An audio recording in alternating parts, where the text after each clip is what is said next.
Mr. Remy, Chairman, FICCI Civil Aviation Committee and President and MD Airbus South Asia and India. Mr. Vidhay Kumar Jaipuriyar, Co-Chairman, FICCI Civil Aviation Committee and CEO, Delhi International Airport Limited. Mr. Alex Vidal, Chief Commercial Officer, ATR Regional Aircraft. Once again, a very warm and hearty welcome to our esteemed dignitaries present on the dais. Thank you very much for your benign and gracious presence. You all may please be seated now. Good morning, ladies and gentlemen. Namaste, and a very warm and hearty welcome to the India Regional Air Mobility Conference 2024 Bridging Market Gaps. We are delighted to have you here amongst us as we come together to discuss the future of regional air mobility. The theme for this conference, Bridging Market Gaps, reflects our commitment to advancing the regional aviation sector, addressing key challenges, and exploring new opportunities for growth. And now we'll take this opportunity to welcome the distinguished dignitaries present on the stage with green certificates. I request Mr. Remy Malad to welcome our chief guest, Shri Kinjarapu Ramohan Naidu ji, Honorable Union Minister of Civil Aviation, Government of India, with a green certificate. Once again, thank you very much for your gracious presence. I once again request Mr. Malad to now welcome our guest of honor, Shri Vimlanmang Walnam, Secretary, Ministry of Civil Aviation, Government of India.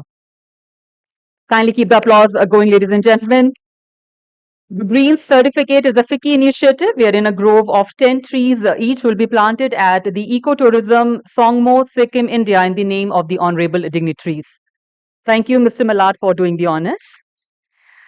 I now invite Mr. Remy Malad, Chairman, FICCI Civil Aviation Committee and President and MD Airbus South Asia and India, to deliver the welcome remarks and share his perspective on the industry. Let's welcome him on the dais.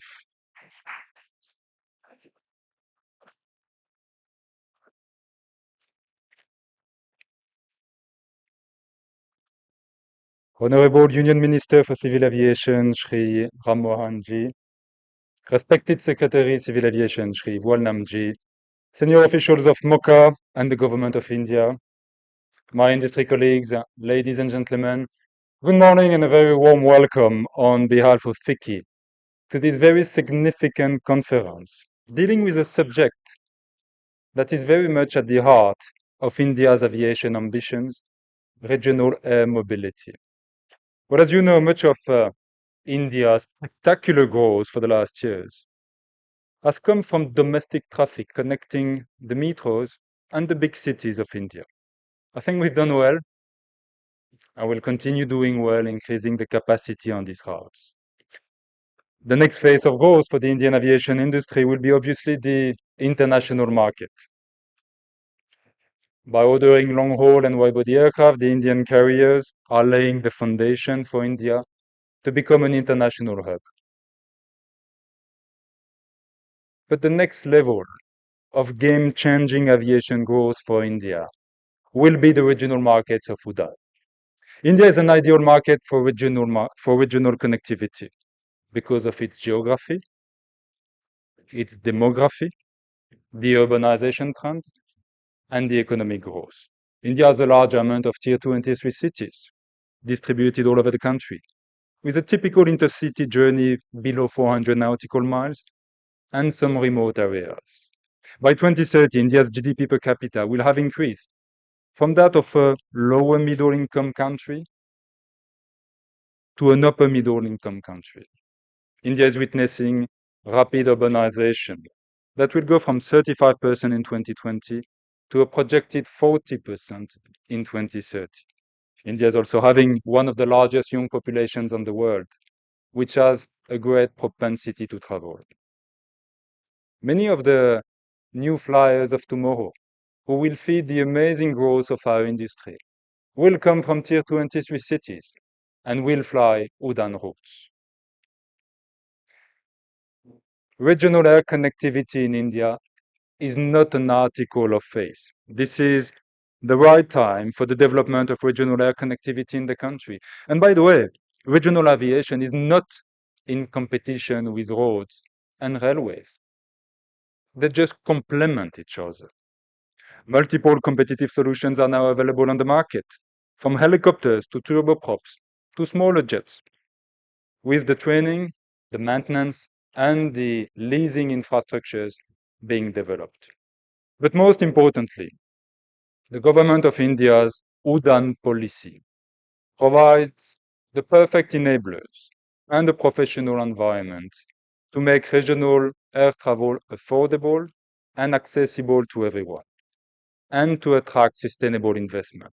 UDAN has placed on the aviation map airports such as Lilabari or Kandla, Deoghar or Rupasi. Commercially speaking, city pairs like Goa, Lakshadweep, Jalgaon Pune or Bengaluru Shivamogga have seen a boom in tourism, trade and agri-commerce because of regional connectivity. The Northeast has been a special beneficiary of UDAN, and regional aviation remains an essential asset to foster better access to public services, starting with education and healthcare. UDAN has helped father a new, sustainable business model, and several regional airlines, who I salute today, have started operations leveraging UDAN. But no doubt, challenges remain that impede UDAN's growth. Infrastructural limitations, operational challenges need to be resolved. The traffic on many UDAN routes is still muted and will require governmental support to sustain. This is crucial for the confidence of airlines to operate more regional flights and ensure the viability of underserved airports. Another unique dimension of UDAN is the focus on the use of helicopters for the last mile connect. This is a segment with strong potential, but this is also a segment that requires strong governmental support. On behalf of the entire civil aviation industry, FICI compliments the Ministry of Civil Aviation for conceiving and executing this visionary scheme. FICI is playing its part to support UDAN. I'm happy to share that we are working on a report on the helicopter that will be released very soon. FICI support also extends through the successful hosting of the Ministry of Civil Aviation Wings India Air Show, as well as the annual helicopter summits. FICI also aids the implementation of UDAN in the Northeast through the annual MOCA Northeast Summit. Well, ladies and gentlemen, UDAN is unique. It's unique in its philosophy of providing accessible air travel to the common man of India. It's unique to giving wings to the aspirations and the ambitions to a 1.4 billion nation. And I can tell you that the success of UDAN is closely watched by the global aviation industry as an ideal policy template. UDAN is world-class, and UDAN is India's aviation next growth engine. And I'm sure today's conference will contribute to the journey towards unlocking its full potential. Well, once again, on behalf of FICI, I welcome you all to this conference. Thank you very much.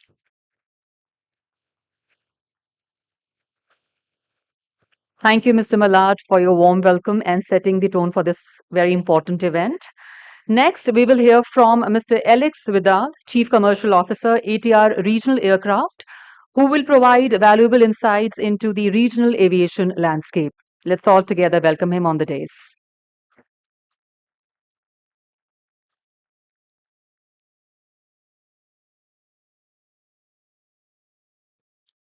Honorable Union Minister of Civil Aviation, Sri Naidu, Secretary of MOCA, Sri Walnam, industry colleagues from FICI, ladies and gentlemen, good morning, and thank you very much for inviting us here on stage. India has been flying ATRs for 25 years now. 25 years of success, 120 million people transported across India. This is your success. This is ATR's contribution to the success. And of course, we are looking forward for the next 25 years. But why? What is the purpose of what we do? I think this is where we have a very common purpose together with Indian leaders, to let the common people of India fly, to make accessible to millions of people an affordable and reliable air transport service. This is why we are here, to develop the economy and the tourism, like as an example on the chart here, for Shimla city, where thanks to the Udan policy, our partner Alliance Air has restored air connectivity from Delhi, from Amritsar, with daily flights, with an ATR 42, which is about the only aircraft of this size able to land and take off in the airport. That is providing and supporting the development of the economy in the city.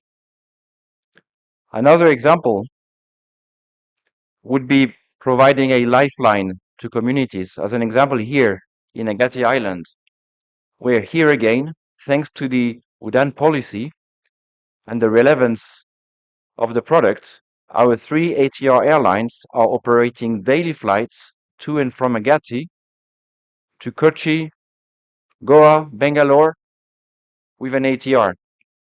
Again, the only aircraft of this size able to land and take off here.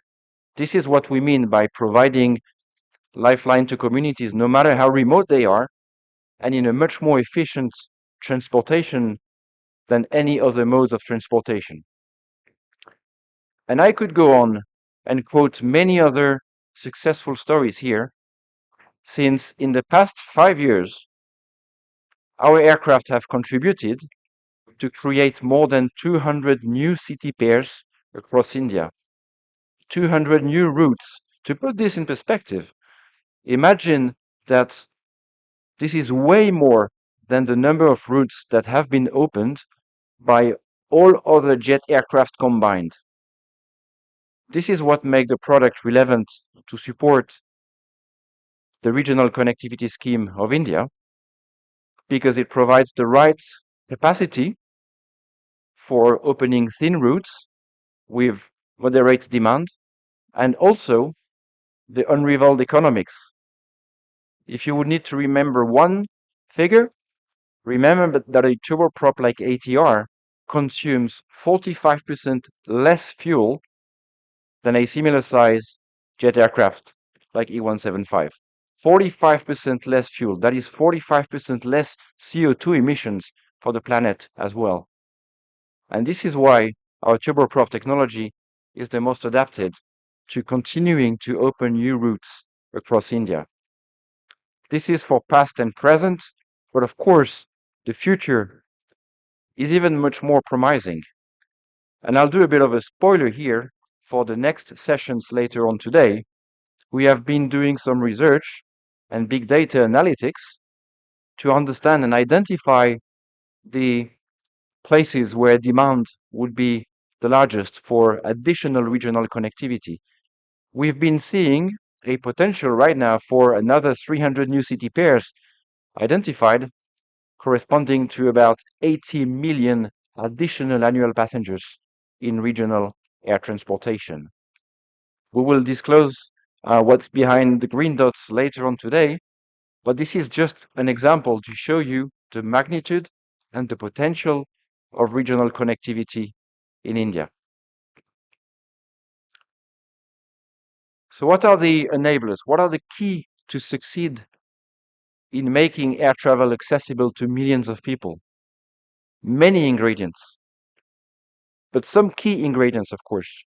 A successful policy making, and here I must praise the government of India for the visionary policy making that has been put in place in the last years, and 7 years in particular, of Udan, because it is enabling what I just talked about.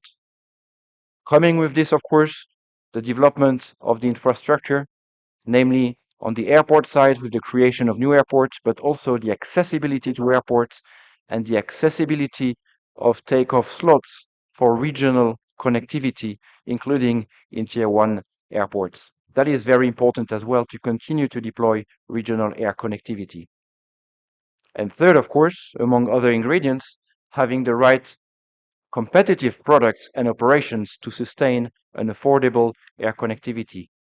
Here, I am very confident about the credentials that we have demonstrated as ATR in the past together with our airline partners, and we will be very eager to cooperate with the Indian aviation ecosystem to enable further growth. As an example, on downstream demand, identifying demand, doing some research with companies, universities to better understand the potential of India, how to deploy new routes, and maybe innovate in the way we address mobility, which is not just about booking a ticket and a flight, but which is also the complete mobility journey of our passengers.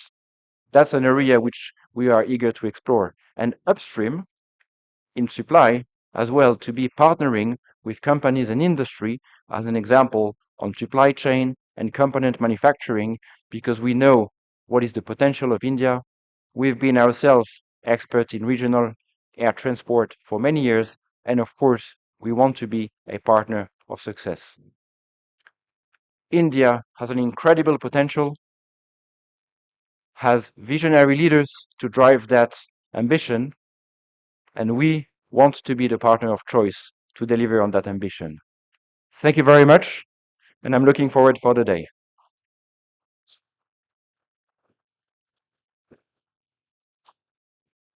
Thank you, Mr. Vidal, for the informative presentation.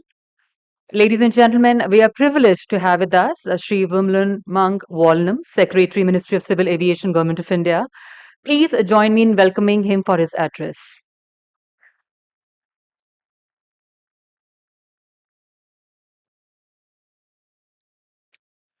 As we gather for this India Regional Air Mobility Conference, I start with greetings to Honorable Minister for Civil Aviation, the chief guest of today's function, Sri Kinjarappu Ram Mohan Naidu. I also share greetings with Sri Remy Mallard, Chairman of the FICCI Civil Aviation Committee,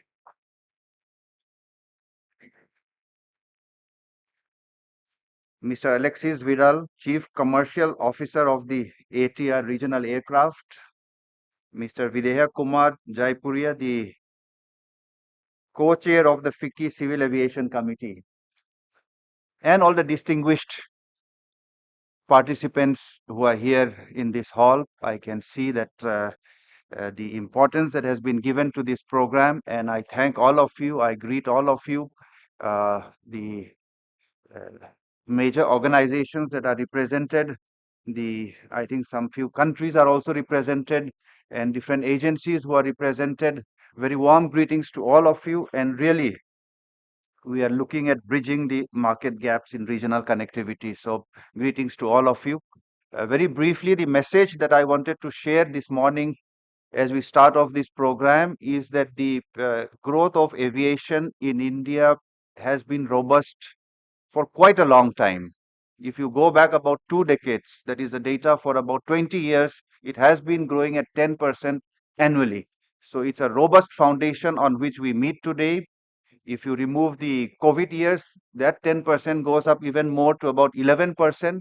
And in fact, we have gone beyond the pre-COVID passenger numbers. So it's a robust foundation on which we meet today. That is the opening remark that I'd like to make.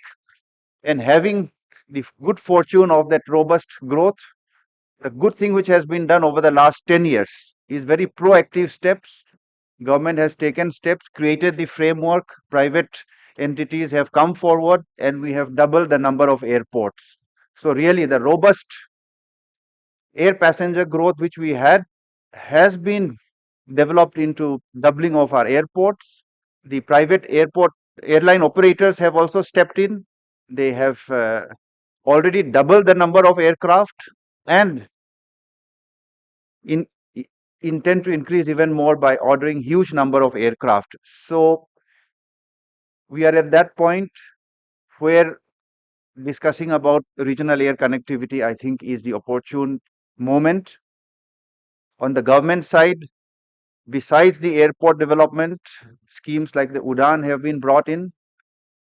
And if we look for the future, the new connectivities, the city pairs which was mentioned just now, would be in the hinterland, would be within the definition of regional connectivity.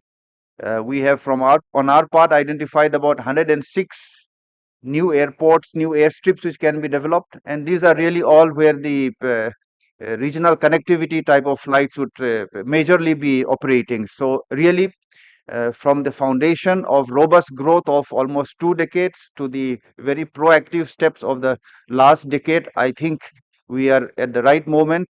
And as we discussed today, in fact, it leads on to the ICAO conference on Asia Pacific ministers on civil aviation, which starts in 2 days' time. I think it all leads very well, where policymakers, which represent one of the fastest aviation growing regions of the world, will gather here in New Delhi. It is our privilege to host them, and the discussions from here itself will feed onto that. And I'm sure aviation in India will have better days for the common man, for the industry, for the airlines, and all stakeholders.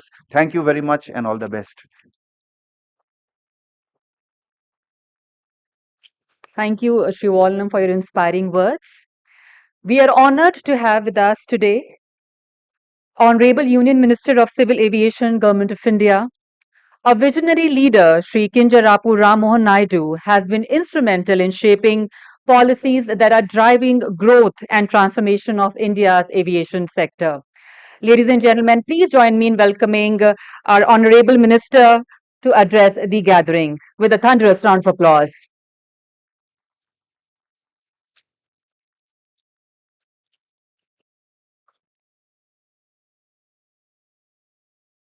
Honorable dignitaries on the dais, Mr. Remy Mayab, Chairman FICCI Civil Aviation Committee, Mr. Viday Kumar Jaipuria, CEO of Delhi International Airport Limited and also part of the FICCI Committee, Mr. Alexis Vidal, Chief Commercial Officer, ATR Regional Aircraft, and joining us from our ministry, Mr. Walnam, Secretary of Ministry of Civil Aviation, and all the other esteemed guests and representatives from the civil aviation industry and all the important people that are here. A warm welcome to all of you and a delightful morning to each and every one of you. I am very much happy to be attending this FICCI India Regional Air Mobility Conference 2024 and also excited at the same time. Excited so because for the next 3 days, India will be hosting Asia Pacific Interministerial Conference 2024, which we are the second country to host after China, which hosted in 2018. And we will be having civil aviation ministers and also delegations participating in the event from 41 countries. And the Honorable Prime Minister of India, Narendra Modi ji, is going to be the chief guest. So we are very, very excited on how India is moving globally, also taking everyone together and trying to contribute towards the overall growth of civil aviation in the entire world. And as we look forward to the civil aviation sector, Government of India's vision is for an enhanced regional connectivity, enhanced ease of doing business, and enhanced harmony in the aviation sector that would provide for an enhanced regional growth. The idea is to take off from the remotest corners of our nation and land opportunities in the most backward and unserved or underserved areas of this country. By connecting such regions through enhanced air mobility, we are not only bringing geographical distances but also unlocking avenues for economic growth and, much more importantly, job creation in this country. The Ministry of Civil Aviation is working with the ambition of ensuring that every part of India, no matter which corner it is lying in, we connect all of them and can access the opportunities that wings of aviation bring to those regions. Under the visionary leadership of our Honorable Prime Minister Narendra Modi ji, we have prioritized enhancing regional connectivity as a national imperative. Initiatives like UDAN, which is Ude Desh Ka Aam Nagrik, are at the heart of this transformation. By operationalizing over 583 routes, we are connecting 86 airports, many of which were previously underserved or unserved. UDAN has democratized air travel and brought new economic opportunities for the Tier 2 and Tier 3 cities of this great country. More than 1 crore 40 lakh passengers have benefited from the UDAN flights till now. More than 2.80 lakh flights have operated under this scheme with the viability gap funding support of more than 3,700 crores. And this has been the major change that we have provided in the last 10 years, where we have increased the number of airports. We have increased them from 74 to 157. But the challenge would always be, how do you connect these airports? Most of the airports would not be feasible or viable for the airlines to run. That is where the innovation has come from the Ministry of Civil Aviation. We have brought the viability gap funding and introduced RCS Udan scheme, which has transformed the whole civil aviation sector in the country also. There are many success stories of Udan coming from across the nation. Like one example is the Kishangarh Airport of Rajasthan. It earlier identified under the RCS Udan operations, and in Jan 2018, the first RCS flight operated from Kishangarh to Delhi in October of 2018. And famous for its marble industry, which is Kishangarh, it handled more than 33,000 passengers in one financial year, which is 23-24. This is the kind of potential Udan has unlocked in this country. It is not just the business potential, not for the airports or the airlines that we are talking about. Imagine a country with so many diverse places, with so many diverse areas of expertise that these places bring. Once you connect these places, these airports, to the main cities, to the global hubs, then the kind of economic activity it leads to, the kind of job creation that it leads to, and that lies in the value addition that we bring when we connect these airports through the RCS also. And many new airlines, one important thing that we all should learn from this RCS is the number of new airlines that have come out in the last 6 years. Flybig, Star Air, India One Air, Fly 91, the more who want to come into the picture because of the whole landscape. When you offer these small airports for connectivity, when you are increasing the demand of air travel in the country, there are more players who are interested in coming in, which is the kind of scenario country like India should have in the civil aviation sector. And their successful run over the last 6 years is an evidence and conducive environment being provided for the players of aviation industry under the government, which is pushing for ease of doing business, and I call it ease of flying. And helicopter routes, just like we are trying to promote the regional connectivity through regular carriers, we are trying to promote helicopter routes also, which has been under the potential that India has today.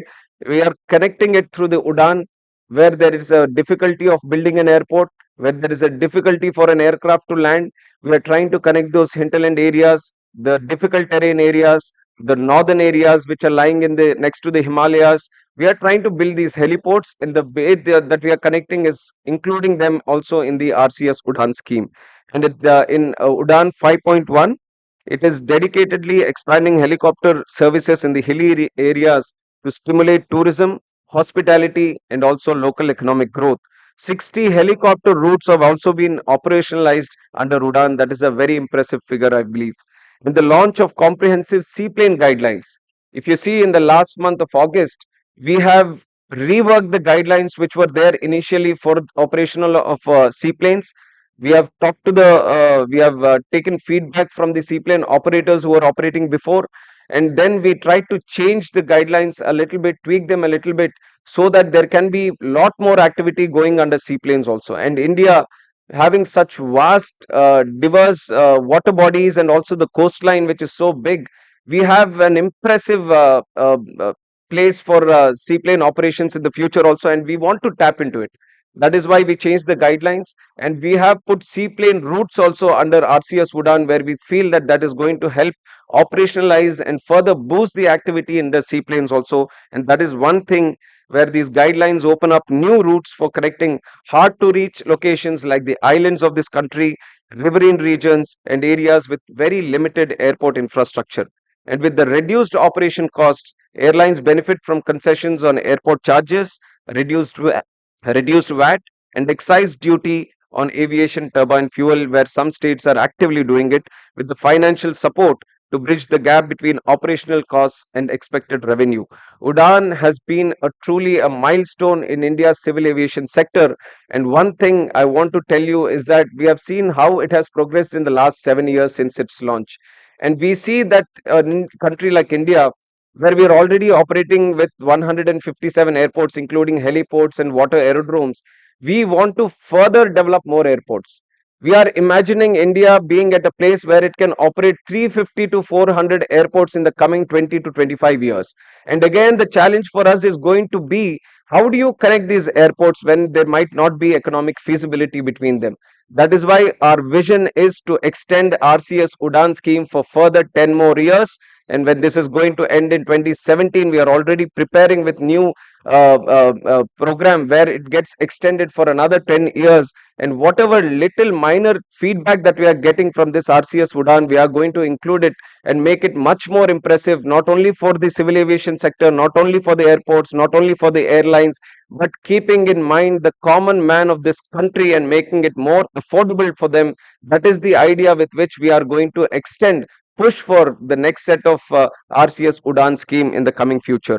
And the government of India's commitment to strengthening the regional connectivity can be inferred from the fact that more than 1,200 aircrafts have been ordered by Indian operators, and many of them are sitting here also. We have ordered from the Airbus, and my request would be to deliver them as fast as you can, Remy. We are just waiting on those airplanes. So, and ATR also there, because of the smaller airports, we have ATR also doing a wonderful job. See, this is all, it's not just the ministry doing it, or not just the airlines doing it, or the airport operators doing it. We believe that we are all partners in this. We all have to come together to achieve the targets that we have set for this country. And I'm extremely happy and to say that they have been supporting it in the last 10 years. The kind of growth India has seen, it wouldn't have been possible if Airbus had not supported us the way they have done in the last 10 years, the way ATR has done it. So we expect that kind of relationship to move forward, and in the coming years, there is a lot we all can gain from the kind of demand this country has providing us. So just facilitating more, feeding it more into the demand, I think we all need to step up and provide more for the Indian civil aviation sector, and to provide a more cost-effective and flexible solution for airlines to expand and modernize their fleets.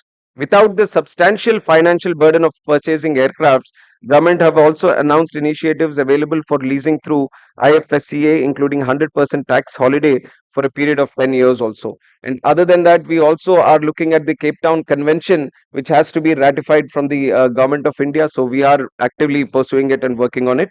And DGCA has amended its CARs to streamline the procedure for in-country transfer, releasing of aircraft, including the registration, deregistration of aircraft within India. These are some of the processes which come into play when you're trying to lease an aircraft, and we are trying to ease down the regulations a bit so that more aircrafts come into the fleet size for this country. And with such enablers in place, from a zero base in 2014, 30 aircraft leasing entities have registered in GIFT IFSC, for which is in Gujarat, for undertaking aircraft leasing business, which have leased 140 aviation assets, including 31 aircrafts, 49 engines, and 60 ground support equipment. Leasing provides airlines with the flexibility to expand their fleets without the heavy capital expenditure required for purchasing new aircraft. This is particularly beneficial for emerging airlines and regional carriers that need to scale operations quickly for meeting the growing demand. The aircraft leasing and financing business, which is the most profitable segment in the entire aviation value chain, was entirely residing in foreign jurisdictions. So we need to improve our domestic aircraft leasing industry also, which would also reduce dependency on foreign lessors, keeping more financial resources within the country. Additionally, establishing India as a hub for aircraft leasing would attract global investors, boosting FDI and also again the job creation in this country. And while we embark on the mission to build a more connected India, it is time that we look beyond the international borders and prepare a roadmap for greater interconnectivity between the Asia Pacific countries. The idea should be to connect more airports in the region through the hub and spoke model, by establishing major airports as hubs and linking smaller regional airports as spokes. A seamless network that reduces travel times and optimizes resources can also be created. And another thing that we are actively pursuing from our civil aviation ministry is to create global aviation hubs in this country. We have the potential right now with metropolitan cities like Delhi, Mumbai, Chennai, Hyderabad, Kolkata. All these places have the capacity, the potential to become leading hubs, not only in the Asia Pacific region or the Southeast Asia, but also across the world.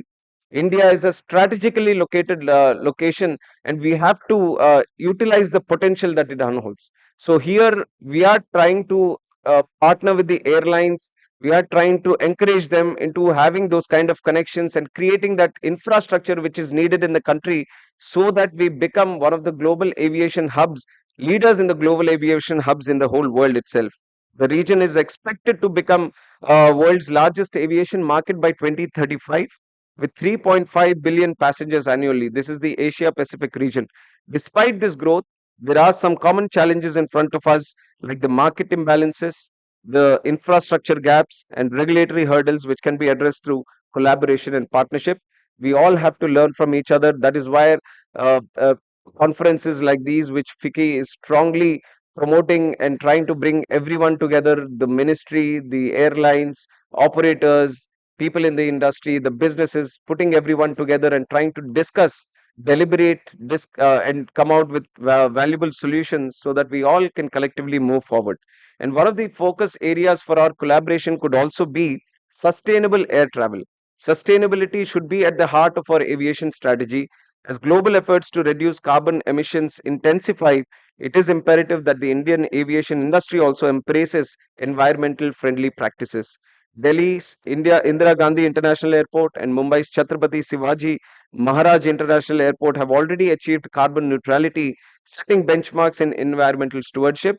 And also, most of the airports, even Airport Authority of India's airports, are also moving into this net neutrality in terms of carbon neutrality.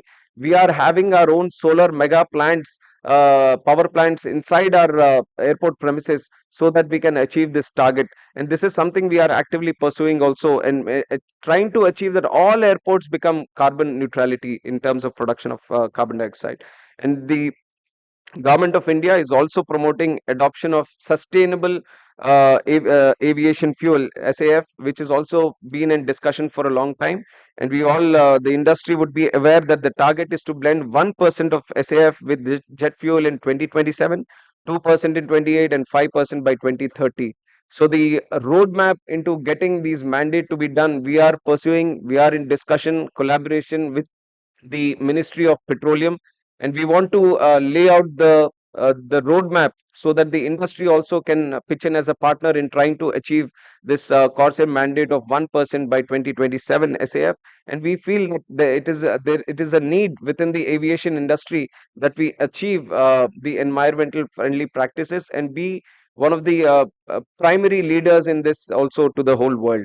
And the other factor where we could all collectively think about is the growing demand for skilled aviation professionals. And we see that the India has a lot of talent in that sense, but the skilling needs to be done locally. There are a lot of people who are going out to do the skilling, then getting skilled there and trying to come back through this. But that gap which is being created in terms of skilling them, I think there is a potential for many of the people who are in that specific space to come up and try to fill that gap, utilize that potential. And Airbus themselves have been trying to do their bit in that side. They have partnered with the Gati Shakti program, which we have done, Gati Shakti University.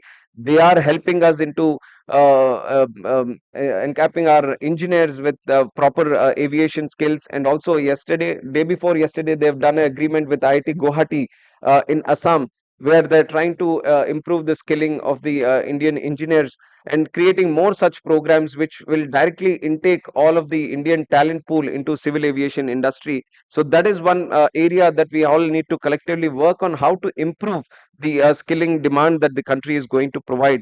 So there is a need to prioritize skilling across the broader aviation workforce, and also for this the collaborative effort from Asia Pacific members involving governments, educational institutes, industry stakeholders, businesses, and airlines across the region. This is all very, very important. The industry partners must collaborate with the governments for a coordinated strategy for training and cross border educational exchange. And with this, I also want to say that another form of regional connectivity that we can witness to see in the coming years, and we are actually looking at the progress of that industry, is the eVTOLs, vertical takeoff and landing vehicles. And I'm very proudly announcing that the initial circulars which is required for developing vertiports, which are the ports which are required for these vertical takeoff and landing vehicles to take off and land, we have already released them. DGCA has been the front runner in it. I want to appreciate DGCA also from this forum, because we have I have given them a mandate that, well, let's not copy what the West is doing. Let us move forward. We have sufficient experience in aviation today. So we have to move forward with our experience, and they have performed today, and they have released the first set of circulars which are required for vertiports.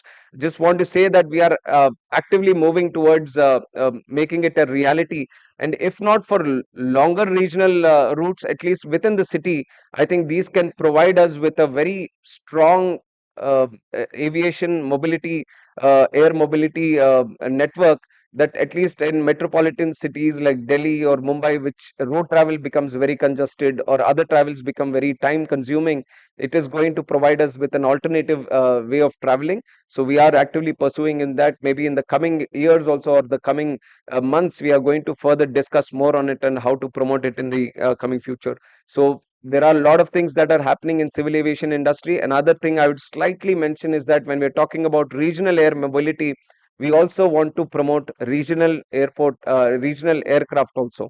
We want to produce our own aircraft. We are learning from the best of the best, and we want to see that we at least have our presence in that regional aircraft market also. There is a lot of learning. It's not just the pride of having your own aircraft built in India, but the kind of the engineering that it brings in, the skilling that it brings in, the knowledge, the know-how it brings into the whole industry. I think in that sense, it is very important for a country like India to also tap into developing, designing, and manufacturing their own aircraft.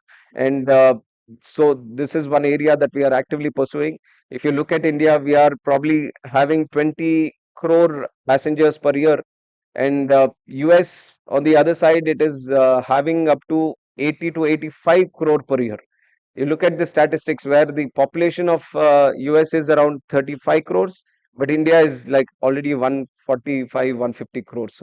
So if you consider the number, the kind of potential for Indian travelers to travel through air is I think it's just the beginning of what we are going to see in the coming future. But for it to seamlessly happen in the future, I think we all have to do a lot of things together. And I'm actively pursuing from our ministry also to mobilize and to actively look after the reforms, to do what the industry is speaking. We are actively trying to listen to it and trying to do our bit from our side. So I want to once again assure you that we are all going to work together, and ministry is going to support you in all the endeavors that you do in promoting the Indian civil aviation sector and trying to improve the Indian civil aviation sector. And at the core, always remember that whenever ministry works, says, or speaks or talks, it is ultimately the common man of India that is at the core of our all policy making, core of our activities. So we want to ensure that affordable and convenient and comfortable travel is being provided for the common man of this country. So with that approach, we are trying to actively do the reforms. And I once again thank you for inviting me. It is great to see so much interest being there in civil aviation industry. Let the interest continue, let the imagination continue. We all should come together and ensure that Indian civil aviation industry, and furthermore the global civil aviation industry, is flying high and flying together. Thank you very much.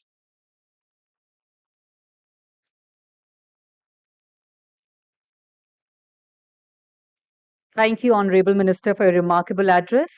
Your leadership and commitment are truly commendable, and we are honored to have you with us today. Thank you very much. As we conclude the inaugural session, I now invite Mr. Vidhay Kumar Jaipuria, Co-Chair FICCI Civil Aviation Committee and CEO DIAL, to deliver concluding remarks and propose a vote of thanks.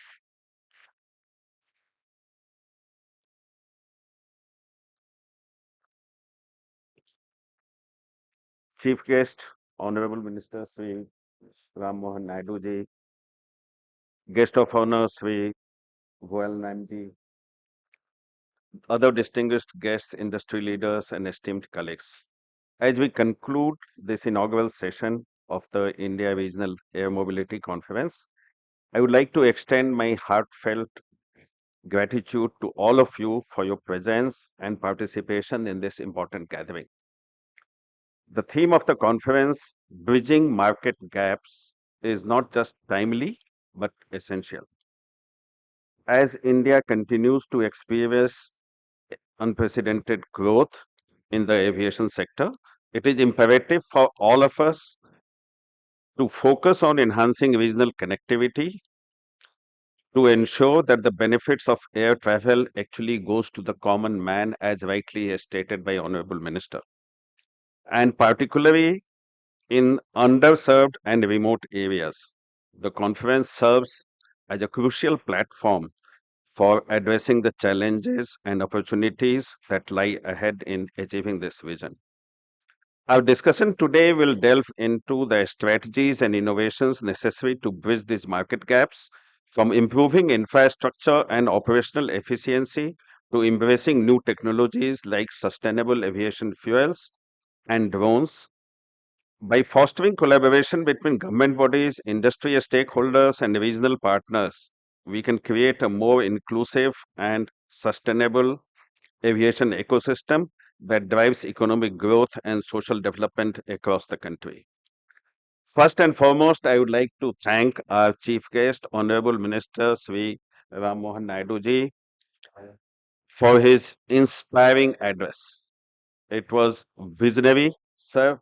Your leadership and vision continues to propel the whole aviation system, and all of us will work towards meeting those visions, because the kind of vision that he has put forward to us and the kind of support that actually we get from your officer, I think that is actually very, very encouraging for all of us in the aviation sector. I also express my deep appreciation to our guest of honor, Sri Wumlun Mang Walnamji, for his valuable insights and unwavering support to the aviation industry. Sir, your dedication to advancing the goals of regional air mobility is commendable, and we are grateful for your continuous effort to strengthen the infrastructure and policies that support this vital sector. A special thanks to Mr. Remy Millard for his insightful welcome remarks and industry perspective, and Mr.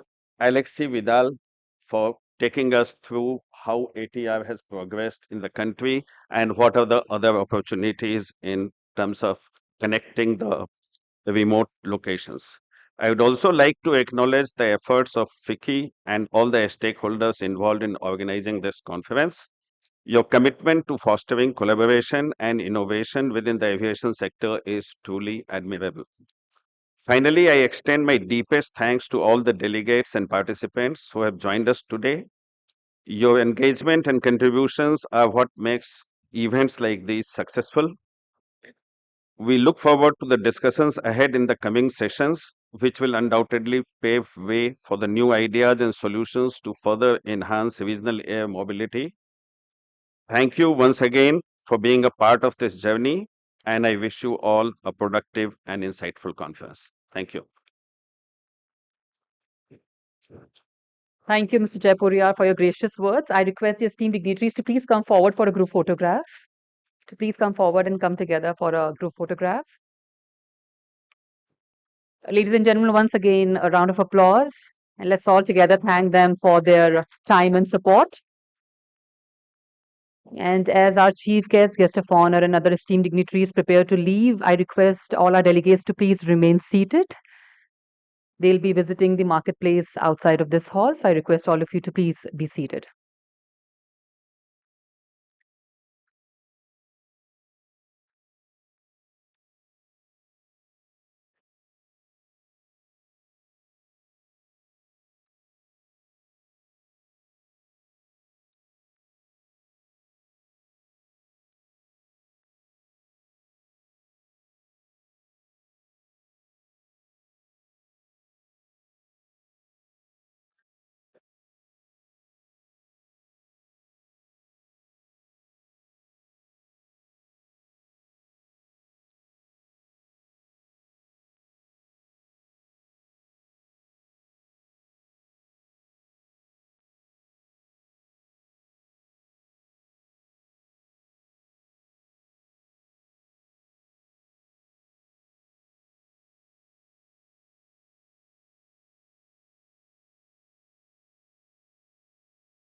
Ei, nesse trabalho, deu quando sabe que vai vir, trabalho.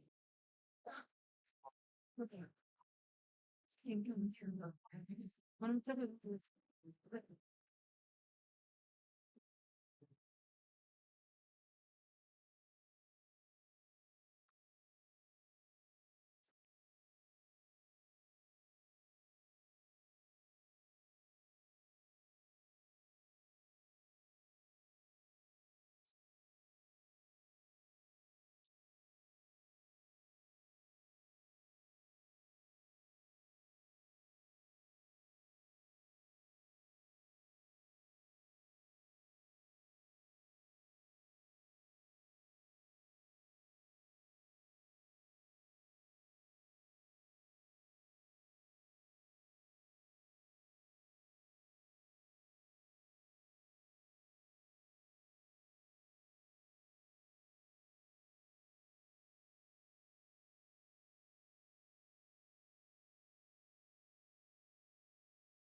And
you will also go now after the market.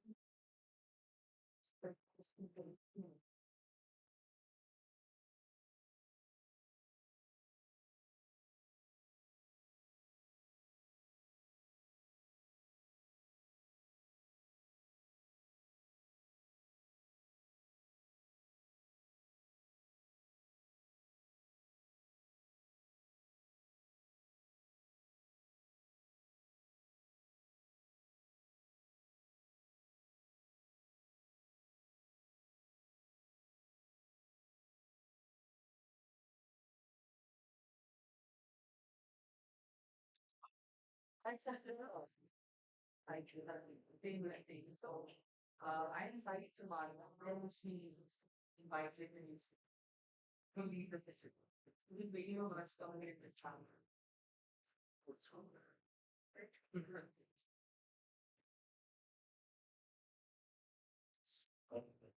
Yeah, yes. She did say one. So that's yeah. So let's say then you put it all the big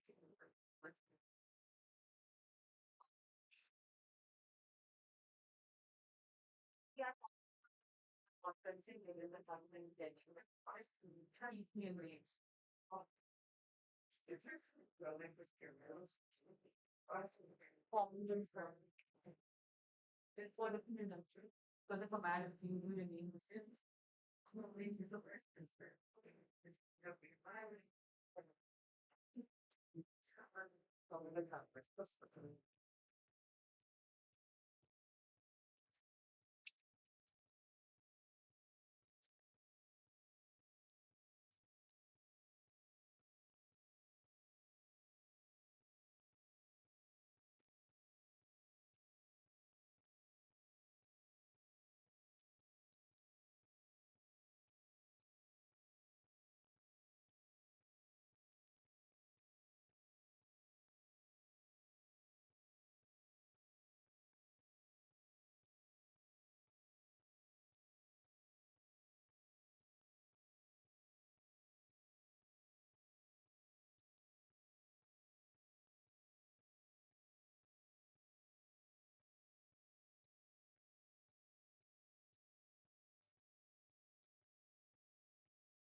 Yes.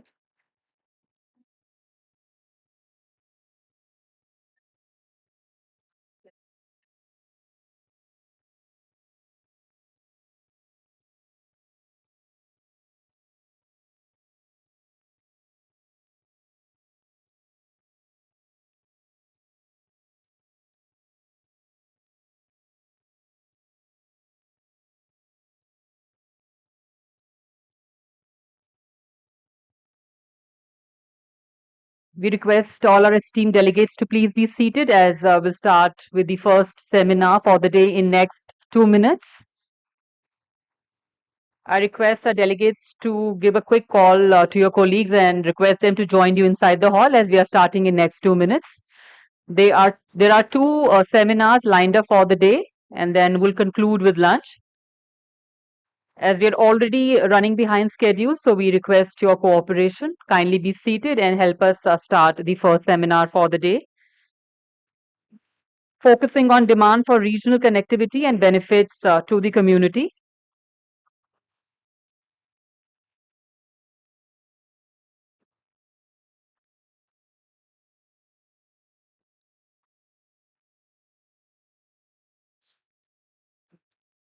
I once again request our delegates to please be seated as we will start the seminar in next 2 minutes. The panelists for the session are very much here with us.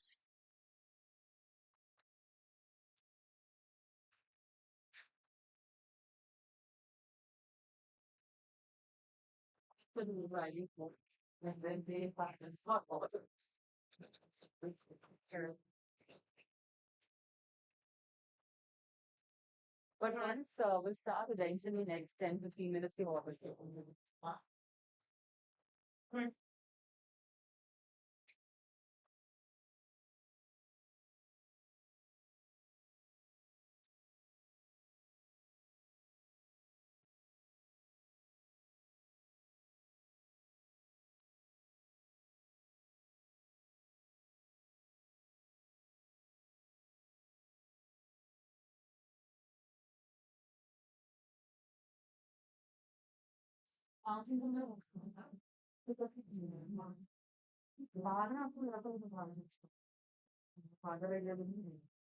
And the audience too.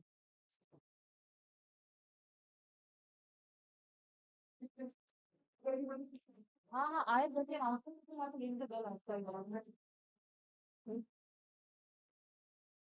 Ladies and gentlemen, we are starting in no time. We once again request all of you to please be seated and help us start the first seminar. Kindly be seated. And please put your phones on silent mode.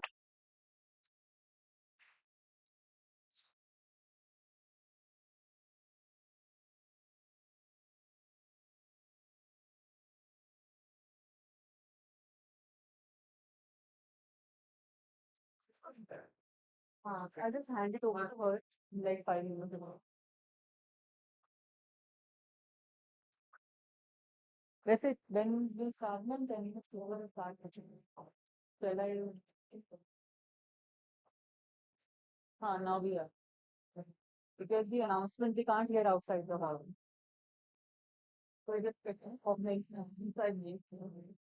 And it's only bell went silence.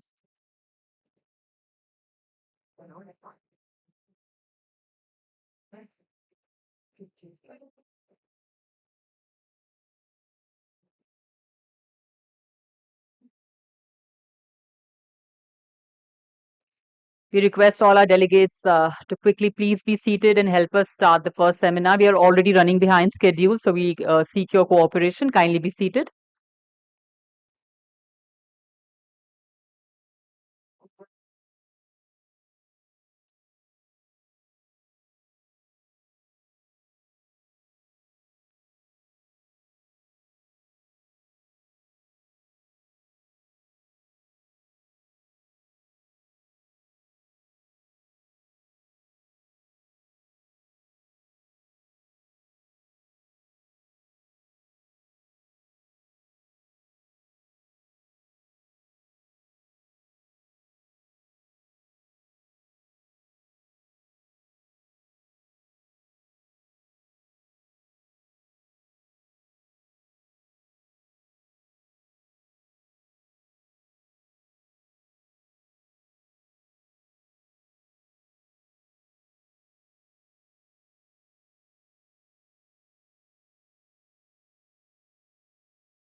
Ladies and gentlemen, one final announcement and request to all of you to please be seated. And we'll now begin our first seminar, Demand for Regional Connectivity and Benefits to the Community.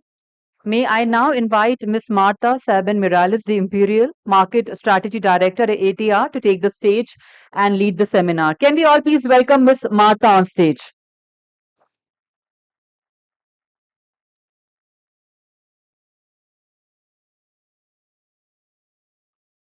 Hello, everyone.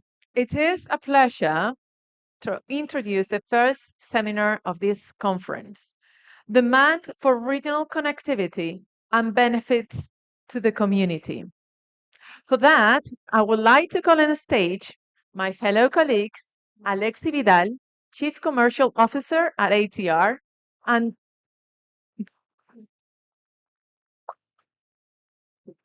Dan Percy, Business Development Director. And last but not least, Juan Montero Pascual, Director of the Area of Transport in Florence School of Regulation. So that being said, Alexi and Dan, today you're going to talk to us about how to measure regional air travel demand. But I've heard you're not going to look actually at air travel. You have been researching about service modes, train, bus, cars, to in fact understand air travel. So please, I'm looking forward to understand the conclusions on the prediction of regional air travel demand coming from your research. Thank you, Marta.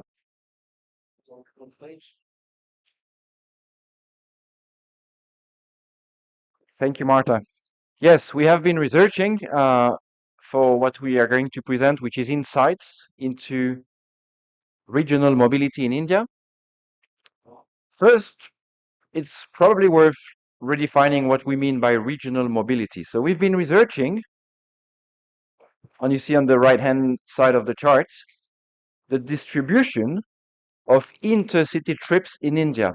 I'm saying intercity, not intracity, but intercity, to find out that, of course, 90% of the intercity trips in India are occurring within 400 nautical miles, which is about 750 kilometers from the point of origin, which is why we defined regional mobility as within 400 nautical miles, and in fact more than 100 nautical miles. So it is in that range that we are defining and researching on regional mobility. And as a first insight, we find out that the proportion of ground transportation, of surface-based transportation, is of course the highest. This is no surprise. Cars, buses, trains, of course, provide the bulk of intercity mobility within 400 nautical miles. What is interesting, though, is the disproportion of it. 97% of intracity mobility is ground-based. Only 3% is air transportation. To put things in perspective, and by the way, those are data from 2002-2003 data sets. To put this into perspective, imagine other countries in Europe or Asia Pacific basically have double or triple that proportion of air transportation, meaning 6 to 9%, including countries with a strong present rail network. That gives you the potential in India not only for growth of the overall mobility, but also the growth of the air transportation component that can virtually double or triple. And this is what we want to talk about. Now, the question mark is, where is that mobility? Where is that demand, which is today served by ground transportation, which we can turn into a faster, more efficient air transportation? And this is what Dan, our Business Development Director, will present. Dan, if you don't mind coming on stage, thank you.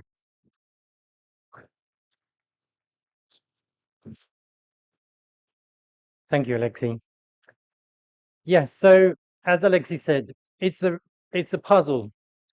Where does the other 97% of Indian traffic travel between? We can see the air component, but we can't see the ground component under normal circumstances. And to solve this riddle, we at ATR have invested in a new methodology to uncover those real mobility travel patterns across all modes of transport. We did a large nationwide survey covering over 20 million Indian people, and we followed them for 4 months over the period 2022-2023. Obviously, 20 million is a very big number. It's very representative of the trends in the population, so representative that, in fact, here, the two maps on the screen, it's hard to tell the difference between the two of them, the one on the left being the origins of the trips we observed these 20 million Indians making, and on the right, the distribution of the population of India. So we're going to present numbers which are real observations of real people traveling in your country historically over the last 2 years. It's important to emphasize that, aircraft manufacturers like ourselves, we like to talk about forecasts looking 20 years in the future, but this is not a forecast. This is more like a cast. We're seeing the actual travel patterns of real Indian people. So, the starting point, after we had researched and found that all of these trips amongst the population, was to divide those findings into the places where airports are present and have catchment areas, as you can see here on the map, and the places where there are no catchments today, obviously the dark areas on that map. When we look at all the trips departing from those catchment areas, we find actually that 60% of the intercity trips in India depart from these locations. The highest volume of trips departing from the brightest spots on the map. Looking in the other areas, the rest of India, which today does not yet have its own airport, isn't served with an airport catchment, we can still see actually a lot of very bright spots in this map. 40% of the intercity trips in India account for the trips illustrated on that third map. 30% of the air trips in India that we observed actually depart from these areas which do not have their own catchments. So this emphasizes that adding new airports will increase the convenience to the people that live in these areas. Today, they have much less convenient choices if they want to take air because they have to travel to a catchment area. So there is certainly a strong rationale in line with the government's plans for investment in more airports. But building new airports takes time, so just to focus for the rest of today on the 60% of trips that leave from areas that do have airports, what did our survey show us in terms of mobility? Overall, the potential for converting ground to air is gigantic today in India. 80 million extra passengers could be brought into the air system traveling on routes between 100 and 400 nautical miles. This is a really big number, and to put it in context, in that sector, the regional sector today, there's less than 80 million traveling annually in 2023. 80 million is about 130% of today's sector. So to put that another way, what we're observing from the actual historical recent mobility of Indians is that the regional air sector could grow. It is about half of what it could be today. It could grow to be 130% larger. The 3% could increase to about 7%. 7% would still be even smaller than China, for example. China today is nearly 10%. So huge room for growth. Which kind of cities might this growth come from? Where is the demand coming from today? Well, actually, what we find is that growth, only a tiny fraction, 1%, is going to come from the big flows between the 8 large metropolitan cities. Only 1%. The other 99% is going to be either between a large metropole and a tier 2 or a tier 3 or smaller city, or just between smaller cities, tier 2, tier 3, and smaller. The biggest individual proportion of new demand will come from growth of capacity on existing routes between tier 1 and tier 2, here the big bar in green. But new routes are also crucial to this growth. 45%, nearly half of the 80 million passengers, will come from new routes, the individually largest component being between tier 2 cities. To give a few examples, I mean, we have so many examples.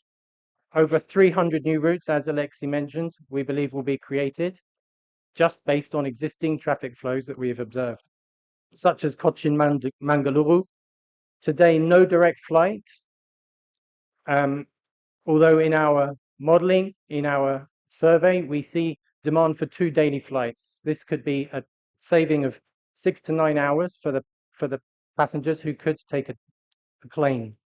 But the important thing is not for us to go through lots of individual examples, but we want to emphasize that the tools that we have built to identify these routes and the findings and the statistics that we're talking about here on stage are here to serve the Indian government and the airlines and the aviation sector operating in India. We would like, as Alexi has mentioned, to help in partnership with the ministry, with MOCA and with universities to explore this valuable resource that can shine bright lights onto factors of travel in India across all modes which are at the moment unobserved. Please visit us outside to see our marketplace where we can showcase to you the tool themselves. The conclusions then. Today, only 3% of mobility under 400 nautical miles is actually going by air. But other benchmark countries in the area like China, much, much higher, and a reasonable target in India could be as high as 7%, just without growth, that just using a mode transfer from ground to air based on existing travel patterns. A mode swap. 80 million extra passengers could be put into the air system, realistically. And the vast majority of them will be coming from tier 2 and tier 3 cities, 99% of the extra demand. Thank you very, very much.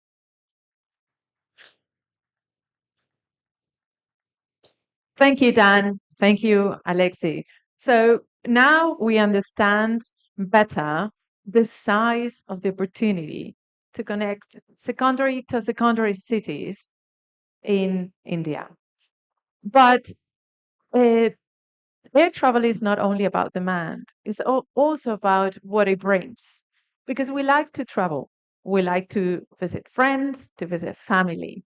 We travel for work. Many of you may have taken a regional flight to come to this event face to face. We love to travel for holidays.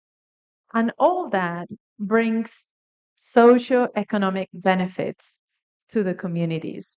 But let's be honest, it's not just about how much we like travel. It's about which are the measured socioeconomic benefits.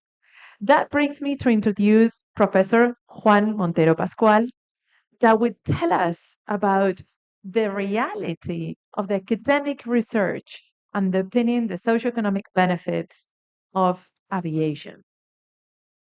Thank you. Allow me to take you on a short trip on the scientific literature on the topic that has been presented. I hope that in this way I will save you a lot of time. There are lots of scientific studies on this topic.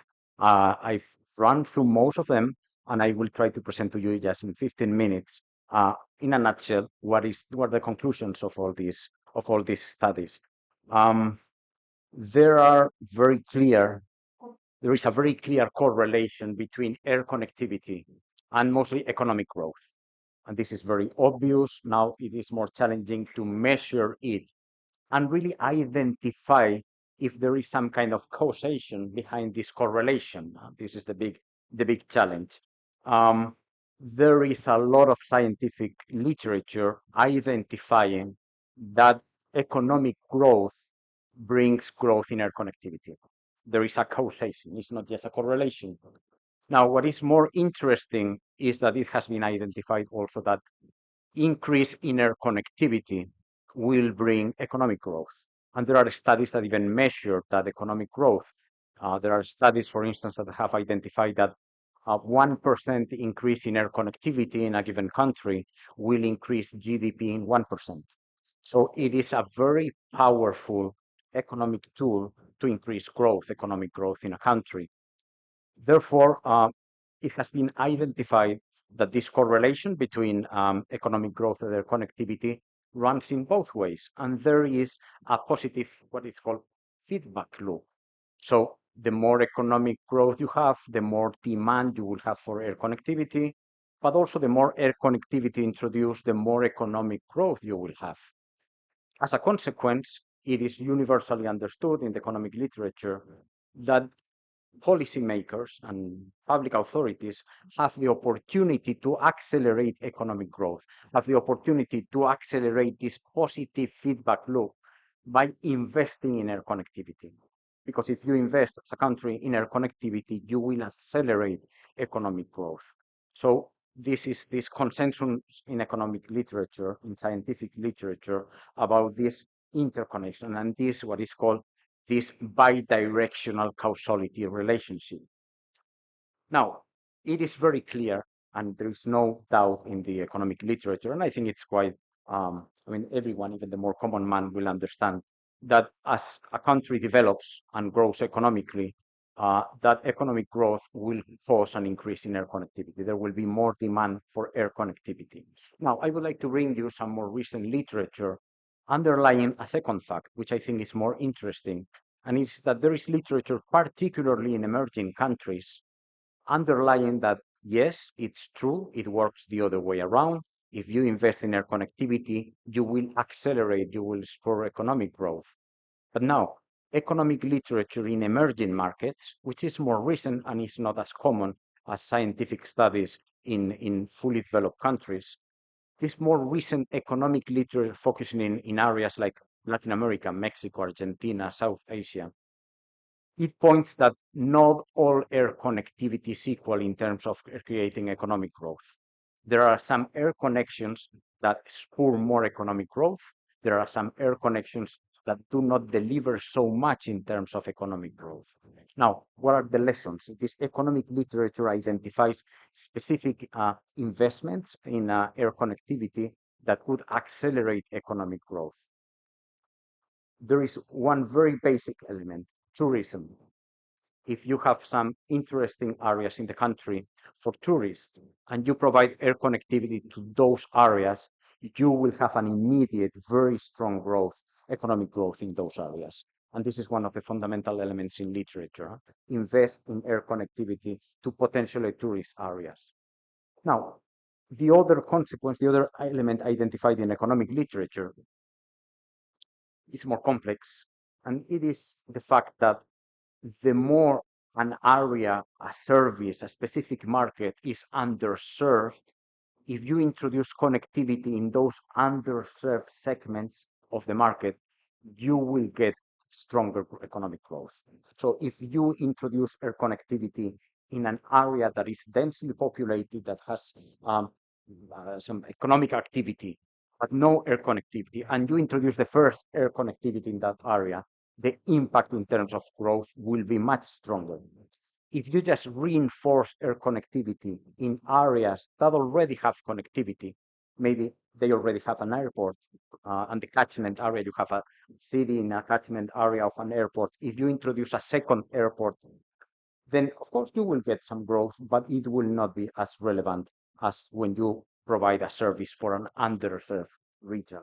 And allow me to underline, when I'm talking about underserved segments of the market, I'm talking about, first of all, very obviously about territory, the geography, an area that doesn't have an airport, that doesn't have services, but it's more nuanced. It's for instance, you might have segments of the population that for some reason are underserved, maybe because the economic, they are poorer, so they don't have access to the service.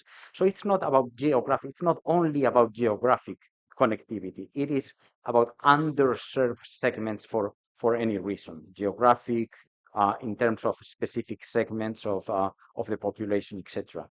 So this is a little bit, and this allowed me to conclude this part of the presentation.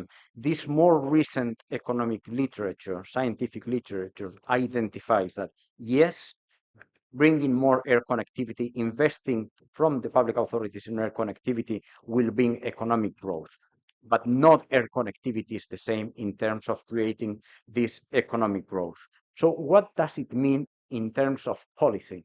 And I would say, what does it mean, particularly in terms of policy for a country like India? First of all, we started with it's a good policy to invest public funds in air connectivity because it creates growth. That's why schemes as the UDAN scheme are good for promoting economic growth. This is very obvious, but it's not only that. It's that UDAN, the way it has been implemented, I would say, is particularly smart in accelerating this economic growth. And allow me to identify a few of the elements of the UDAN scheme that I think are a very good idea. First of all, the very same existence of these frameworks where public funds are channeled into the development of air connectivity are perfectly in line with what economic scientific literature suggests. So yeah, it's a good policy to have a scheme like this one. UDAN is a good policy to accelerate this feedback loop. So it is good, it's a good policy to accelerate the loop. If you try to accelerate air connectivity, maybe even a little bit ahead of demand, you will accelerate economic growth. You will get this positive loop running faster. Now, there are two elements in the UDAN scheme that I think are particularly positive and positive in terms of results, but also in terms of innovation. The first part that I would think that are extremely positive is that the UDAN scheme gives airlines a voice on the routes to be introduced. This is, I wouldn't say unique to the UDAN scheme in India. There are some other examples, but it's quite rare.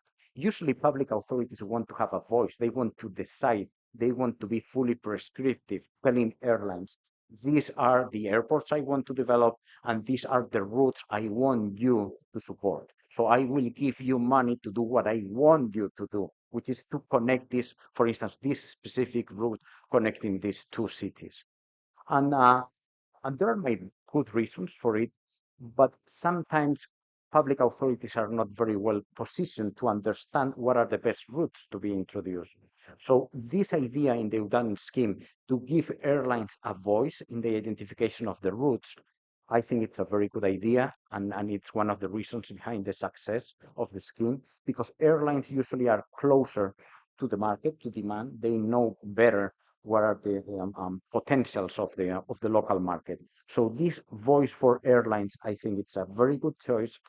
It is also a very generous choice from public authorities to kind of give this power away to those in the market that have a better connection and a better understanding of demand in the market. And the other innovation that is very positive, and I have to say, I mean, the world is very large. I don't know if India is the only country in the world, might be some other one, but I'm not aware. It is the country that has decided to innovate in terms of financing.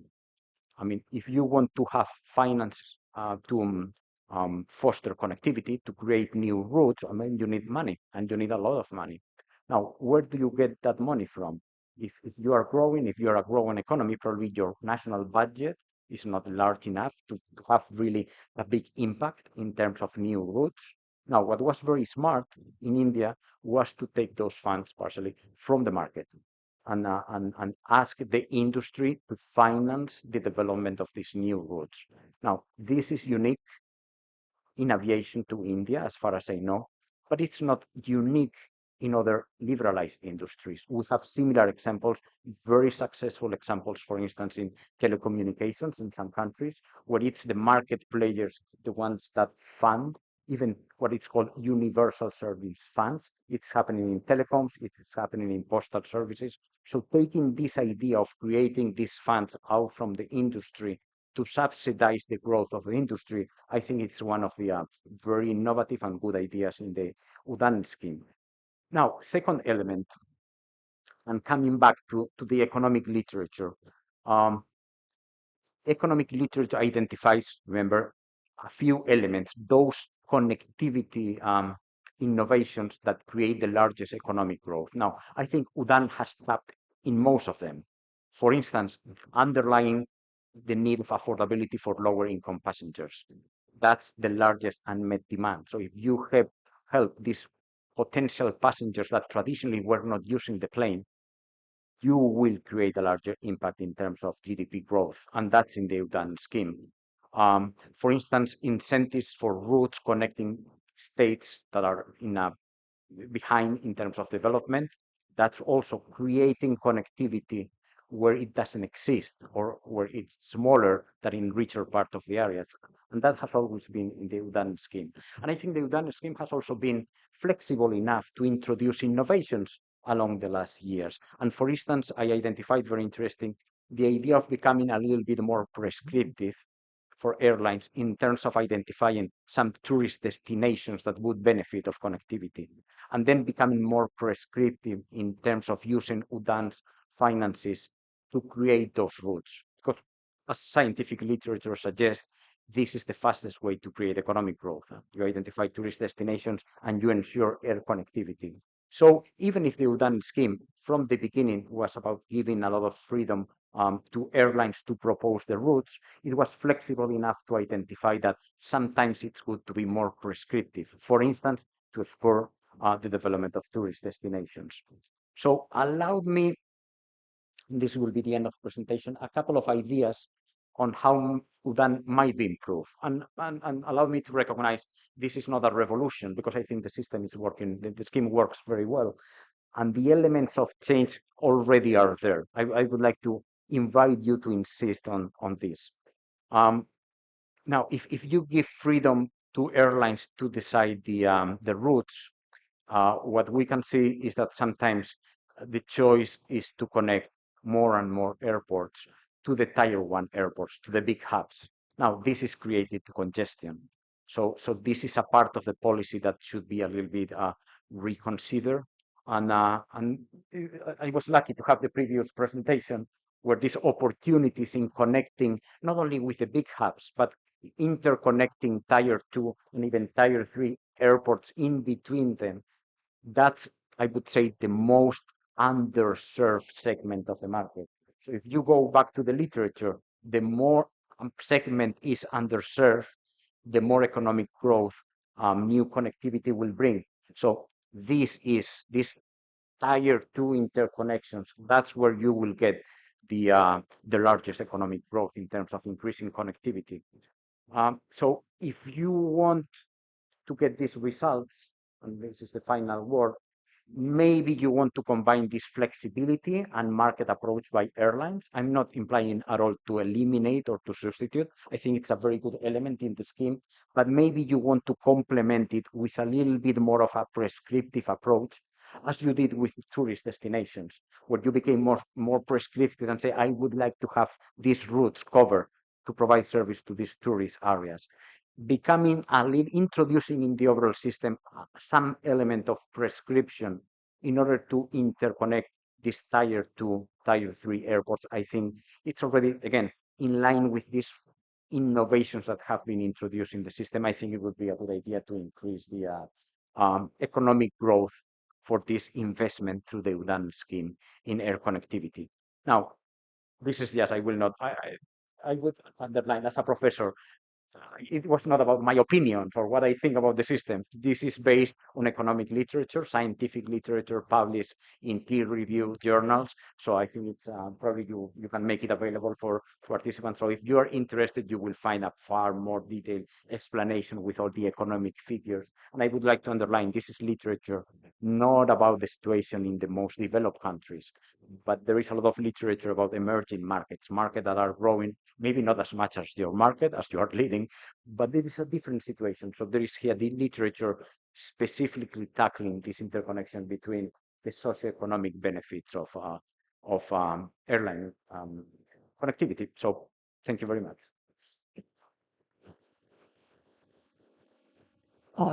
Thank you, Juan. So you have very clearly underlined um, the relationship between regional air connectivity and tourism, as well as underserved markets, as an amplifier of the socioeconomic benefits of regional aviation. Uh, it was also very clear that UDAN is a best-in-class regional connectivity scheme to promote air traffic. And from Dan and Alexi presentation, it also became clear that India has been growing a lot and it's got potential to grow even more. 80 more million passengers, mainly coming from secondary to secondary new routes and air travel. So, with these thoughts that have been posed by our speakers, I would like to invite the audience to ask a limited number of questions because unfortunately we're running late. So, we will take the five first questions and we would be very, very happy to take note of all of the other questions and address them personally to the specific people. Hi, my name is Amit Mittal, and I've been into leasing financing for many years. I've been an aviation banker and a director at one of the regional airports here in India. My question to Professor is that most of the regional airlines are startup airlines, except Indigo and Air India, and the leasing companies worldwide face a lot of challenge in giving the aircraft on lease to startup airlines, and particularly with the UDAN scheme only for 3 years. Are there any similar studies being done in the markets like Brazil or Southeast Asia or Middle East, where the lessors have supported the startup regional airlines on giving the aircraft on lease, and what are the leasing structures being used there, apart from the regular operating lease and sale and lease back? If I got everything in the question, I think one of the big ideas, and I think positive elements in UDAN, is what we call in Europe at least this startup aid. So this idea that this is not a permanent aid for routes which will not be commercially viable, but this is aid that is just limited to a period, 2-3 years, really to start the route with the ambition that it will stay afterwards. It reduces risks for airlines. This, I would say, it's kind of a standard policy. Um, but I think it's particularly good in emerging markets that are growing very fast. So the idea is focus on those, support growth, accelerate growth, go a little bit ahead of demand. That's what will accelerate the positive loop. So I think that's a very standard. Now, once that policy is kind of established and the market matures, then you can start thinking about more permanent aid with more of a social objective. So there might be routes, and that's where we are in Europe or in the US. You might have routes that are not commercially viable, but still you want to have them because of the socioeconomic benefits. So you might want to make the aid permanent. But in the situation you are here at the moment, where the market is growing so fast, I think that the idea of just having startup aid, not the permanent one, I think it's a good policy. And I might complement as well. I think to effectively start up operations, of course, you need the support, as you said, from financial institutions and lessors. I think evolutions to the regulatory framework, like Honorable Minister was mentioning about the Cape Town Convention as an example, that are all, I believe, frameworks that possibly better protect the leasing companies or the financiers behind, and therefore would be even more eager to support startup airlines in some places. Additionally, I believe that the involvement of local financiers and the local banking system to have more faith into the aviation of India would very much help, I believe, the addition of new aircraft into country, in particular for startup airlines or for new operations to be set up.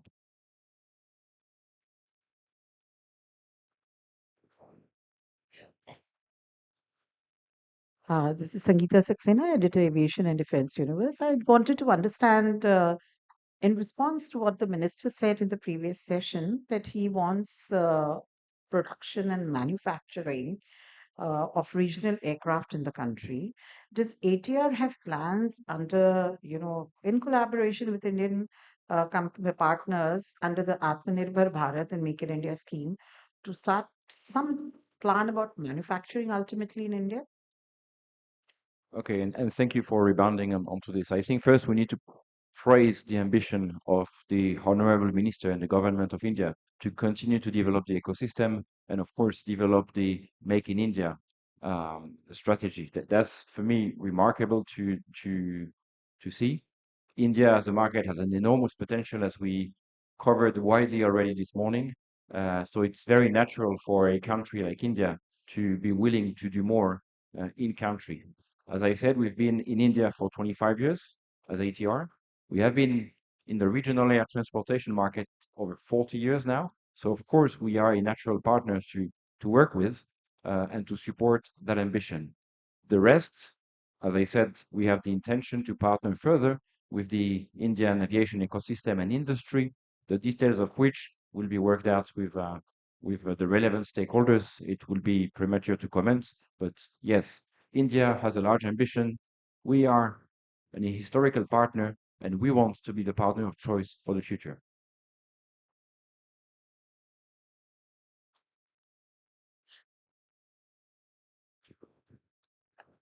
Does anyone have any more questions? One question in the back.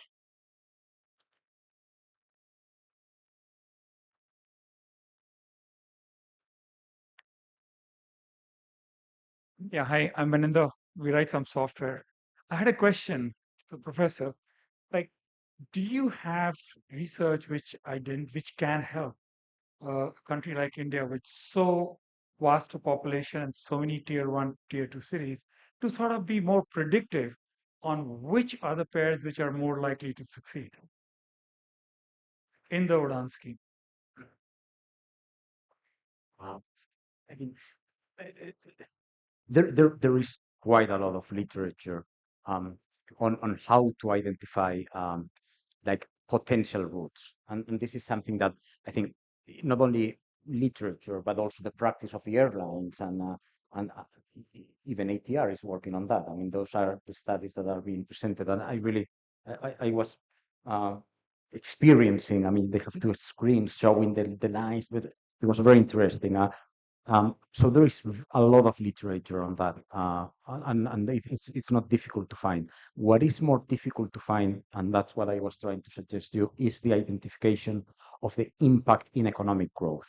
Because you might have a route that is very profitable for an airline, but it doesn't mean that has a strong impact in economic growth for a country. It will always be positive. I'm not implying don't do it, but if you want to support with public finance, it's not about having successful routes. It's about having routes that have the strongest impact in economic growth. That's the angle I wanted to cover in the presentation. Now, you're saying in terms of just identifying potential for routes that are economically viable, have a lot of passengers. Yeah, I mean, it's an issue of identifying. There are lots of factors, population and growth, and then that's what ATR has been analyzing, and will be able to show you the potential specifically for India. That's I think what makes it more interesting. Yeah, if I may, yeah. Can I ask one question, Professor? What is happening in the entire ecosystem is that airline profitability is at the root cause. And the surge pricing that we are having for the airline fares, and then funding of the aircraft acquisition. So I think these three are very, complementary as well as working against each other. The regional airports or the airlines, they have very less number of passengers. And even we are told that some of the seats only are given at the 2500. And then airline adopt different procedures and processes to, have their bottom line. So I think it is this dilemma that has to be addressed. Uh, and I think technically the aircraft are there, ATR and other things, and EV2 is coming. So I think we have to address these basic issues that where the airline is able to perform from the regional airports and regional routes. So this is my just a piece of experience and maybe advice if somebody can take it. Dinesh Kumar is my name from Asia Aviation Associates. Thank you. I think, I mean, the best thing precisely in the UDAN scheme is that it's quite sophisticated at taking a systemic approach. Because it would be very easy just to identify, okay, routes, and we provide finance for the routes, but the UDAN goes much further than that. For instance, it is also about airport charges. So it's taking all the elements into account really to facilitate the development of new routes. And then there is another element, and it's not just about helping airlines to make money with the new routes, which is not a bad thing, and it's a precondition for the routes to be successful. But there are elements also in the UDAN scheme, for instance, that you have to reserve a number of tickets in each flight for poorer passengers. So you have some price regulation for part of the tickets in the plane. And I think that's what the minister was referring before. So you have in the UDAN scheme, that's why it's sophisticated, it's good, because it's helping airlines with the startup aid, giving them flexibility. It's taking care also not only of providing finance, but of reducing airport charges and making sure that the airports are available. And then it's taking into consideration also affordability in terms of regulation of part of the tickets in a plane. And that's why I think the scheme has been successful, because that's a big challenge. You have to combine profitability for airlines and affordability for the passengers. And that's the difficult part. And I think that the UDAN it's very good and very innovative in tackling both issues at the same time. Hello. One question, sir. I'm Rakesh Chhabda from Delhi, and I do business with airline Jet Airways, Sahara Airline, and Kingfisher. All of three is not there. Aviation industry going very fast, but airline not going. What is the reason behind that? I do merchandising gifting with airlines. Jet Airways, Sahara Airline, and Kingfisher. All of three airline not there on the ground. So what is the reason? That the government policy is the reason, or profitability is the reason? Aviation industry. I I think that's difficult to comment on why airlines have been successful or not. What we see is that airlines have been successful, others in the space in the regional space. Um, I think it might be a bit arrogant for us to comment why those airlines did not succeed the way others did, to be honest. So I am not sure Juan would be able to comment if you want to. I would like to introduce a comment. I think it's very theoretical, but as a principle, if you are introducing a startup aid and you get it 100% right and all the routes succeed, it's because you are not risking. And I would say that you need, if you're going to start connecting tier 2, tier 3 cities, I mean, if you want airlines to risk and go beyond what is the obvious business, that risk implies that sometimes it will not work. And I think that it's good that some route, it means that the scheme is working and it's going for routes that are not the most obvious one, and it's going for routes that have a good social element into it. So I would not imply that just because some routes are not working, the scheme is failing. On the contrary, of course, I would be concerned if most routes would not be working. But again, this is startup aid is for taking risks, and risks sometimes get recourse, sometimes don't. So I think that having some routes that give it a try, but they don't work, is not a failure of the scheme. It's just the fact that you are testing, you are risking, and hey, the result in reality proves that there was no demand there for a route. Thank you, Juan. I would like to kindly conclude the first seminar of the conference. If there's any more standing questions, please don't hesitate to talk to our speakers during the coffee break or during the networking lunch that will come after. So, after a very short brief, we will continue with the second session of the conference. Thank you.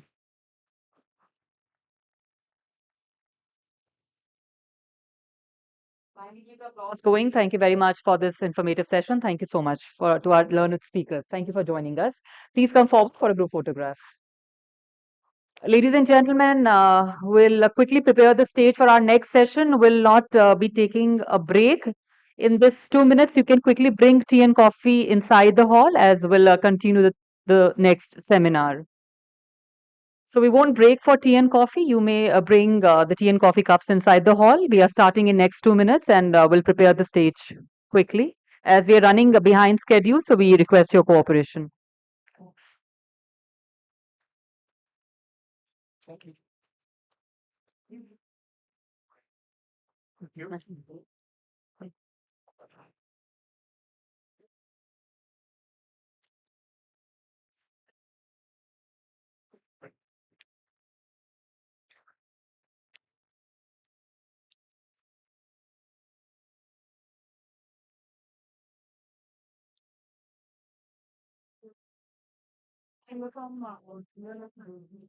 So the flow is that I'll straight away invite you, and then you take it over from here, and then you can invite rest of the speakers. Sure. Let's take them. You want to invite everyone or physically? Take care. Then I'll take over. Because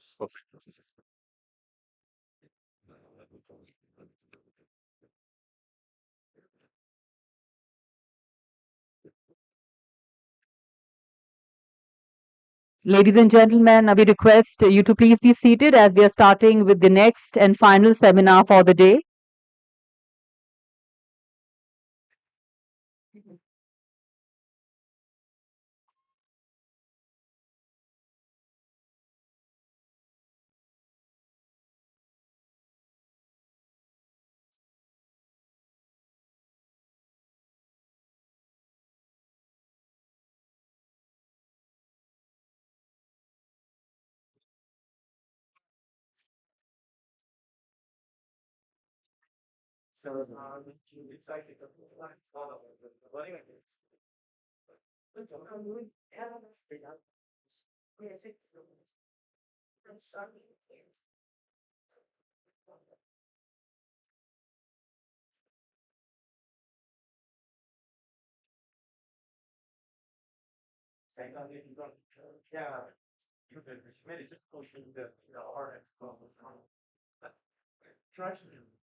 Ladies and gentlemen, we are starting in no time. We request all of you to please kindly gather inside the seminar hall and please be seated. We are starting.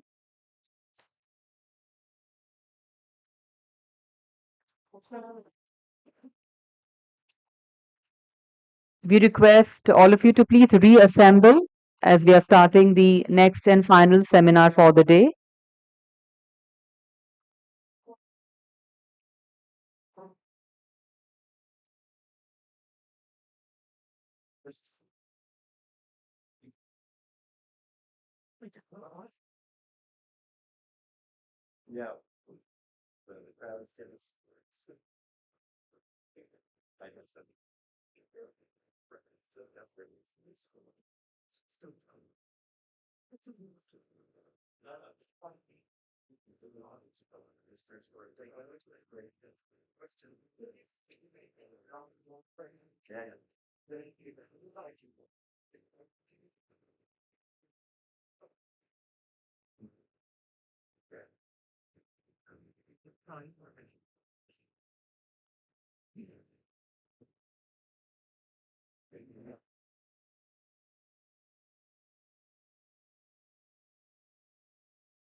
We once again request our delegates to kindly reassemble in the hall. Kindly join us for our upcoming seminar. We are starting in no time.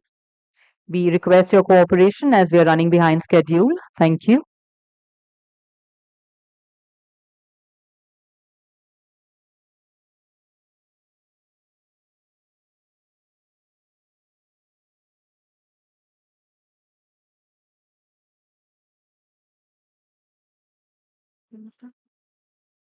Welcome back.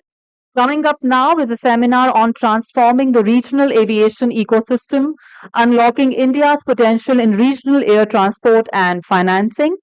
May I now invite Mr. Jodhbir Sachdeva, Associate Partner at KPMG, who will be moderating this session, to come to the dais and take charge of the seminar. Can we all please welcome Mr. Jodhbir on stage? Sir, over to you.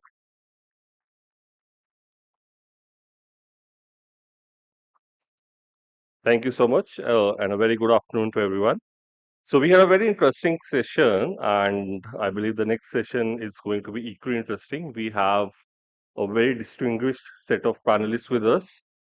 To start the session, may I first request the chair of the session, Shri Sangha Chuba, Joint Secretary, Ministry of Civil Aviation, to come over on the stage.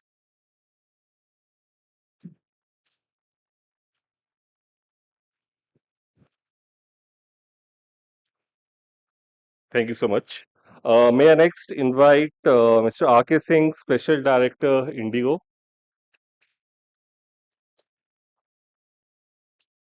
Mr. Manoj Chako, MD and CEO, Fly 91. Mr. Rajin Ranjit, Corporate Governance Director, Buddha Airlines. Mr. Bill Rossi, SVP Commercial, Abelo. And Ms. Mata, Market Strategy Director, ATR. Thank you so much.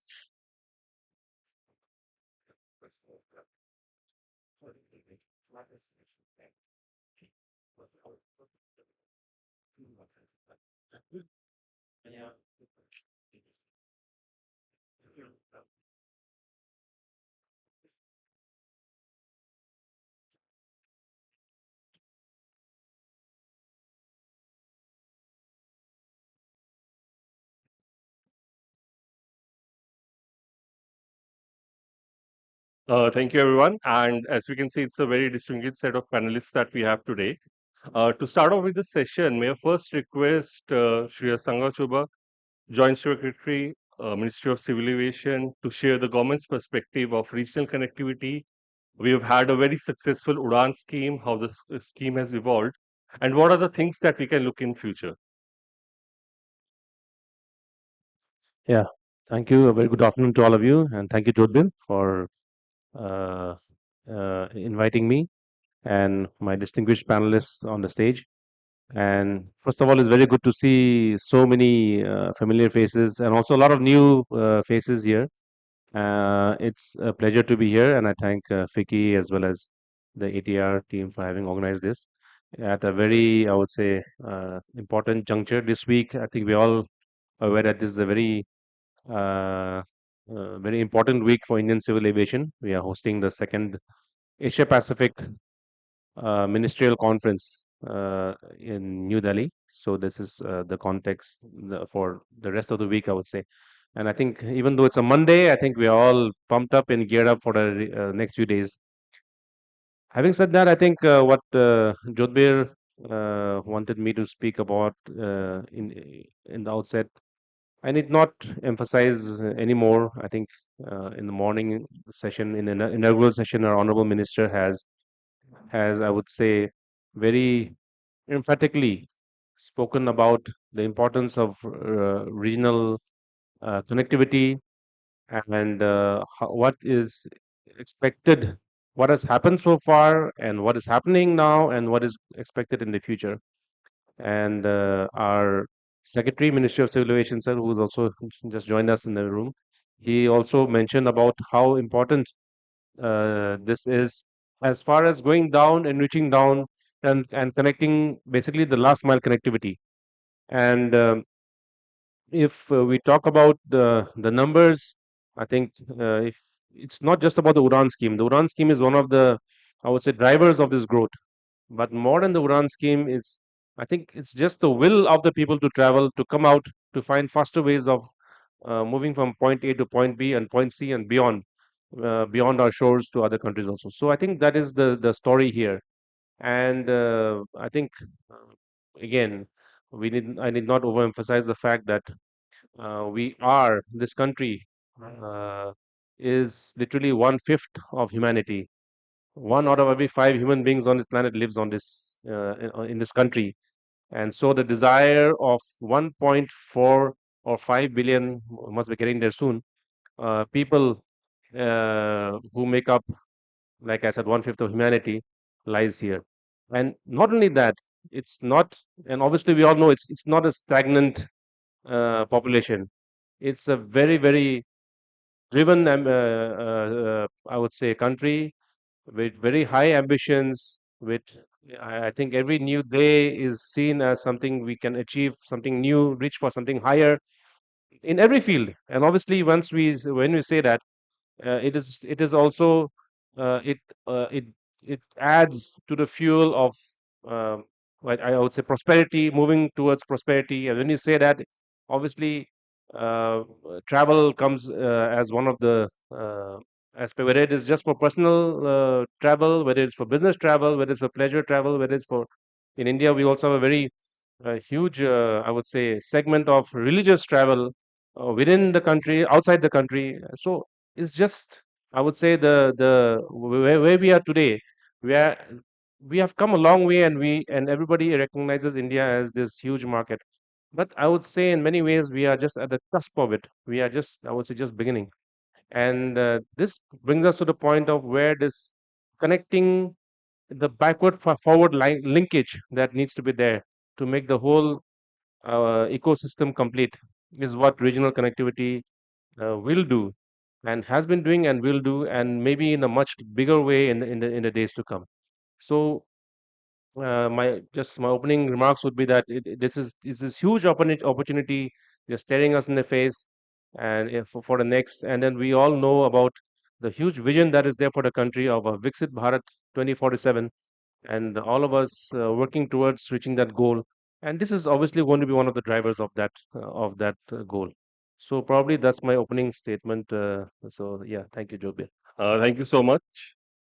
Thank you so much for sharing that perspective.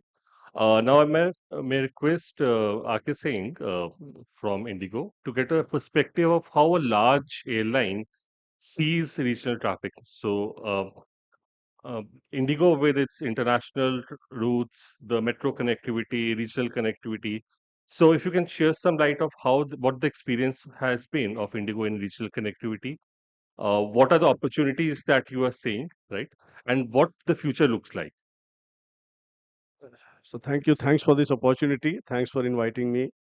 So I will prefer, sort of addressing these questions, not exactly, not just as Indigo Airline, or maybe in general terms, as you can say, aviation analyst. Just a few words about Indigo Airline first, just to set the stage, is that the Indigo is definitely committed towards the cause of regional connectivity. And it is not only just about the RCS scheme or the UDAN scheme per se, but the regional connectivity itself is a huge opportunity, as underlined and as the numbers were reflected in the first seminar clearly show that it's a huge opportunity in itself. So Indigo, what you'd read about Indigo is that 62% market share, domestic and all that. But let me clarify that, sort of when we come to that 62%, the larger component of that 62% actually comes from not metro to metro connectivity. It actually comes more from, metro to tier 2 or tier 2 to tier 2, that kind of a connectivity. So in one way, Indigo has redefined the network, sort of that is to say that we are not 62% on metros, we are much lesser than that, but we are more than 62% in non-metros, which in a way underlines the importance given to the regional connectivity.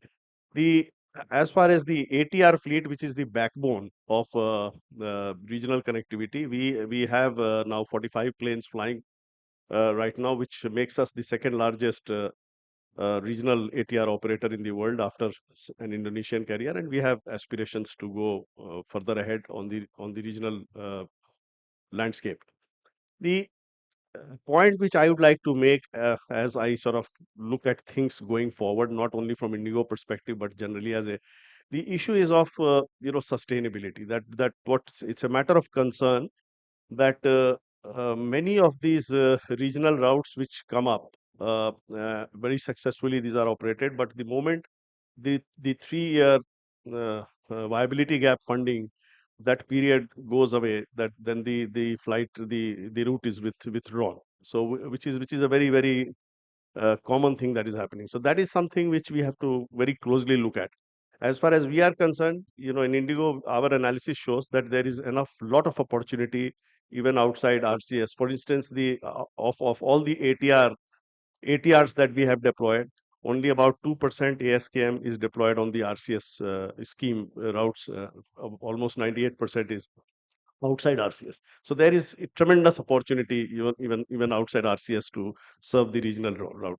So when the question of sustainability, the biggest issue comes, like a comparison was being made with other modes of transport. I just take Indian Railways. The Indian Railways, give or take, it's about 8 to 9 billion passengers per annum.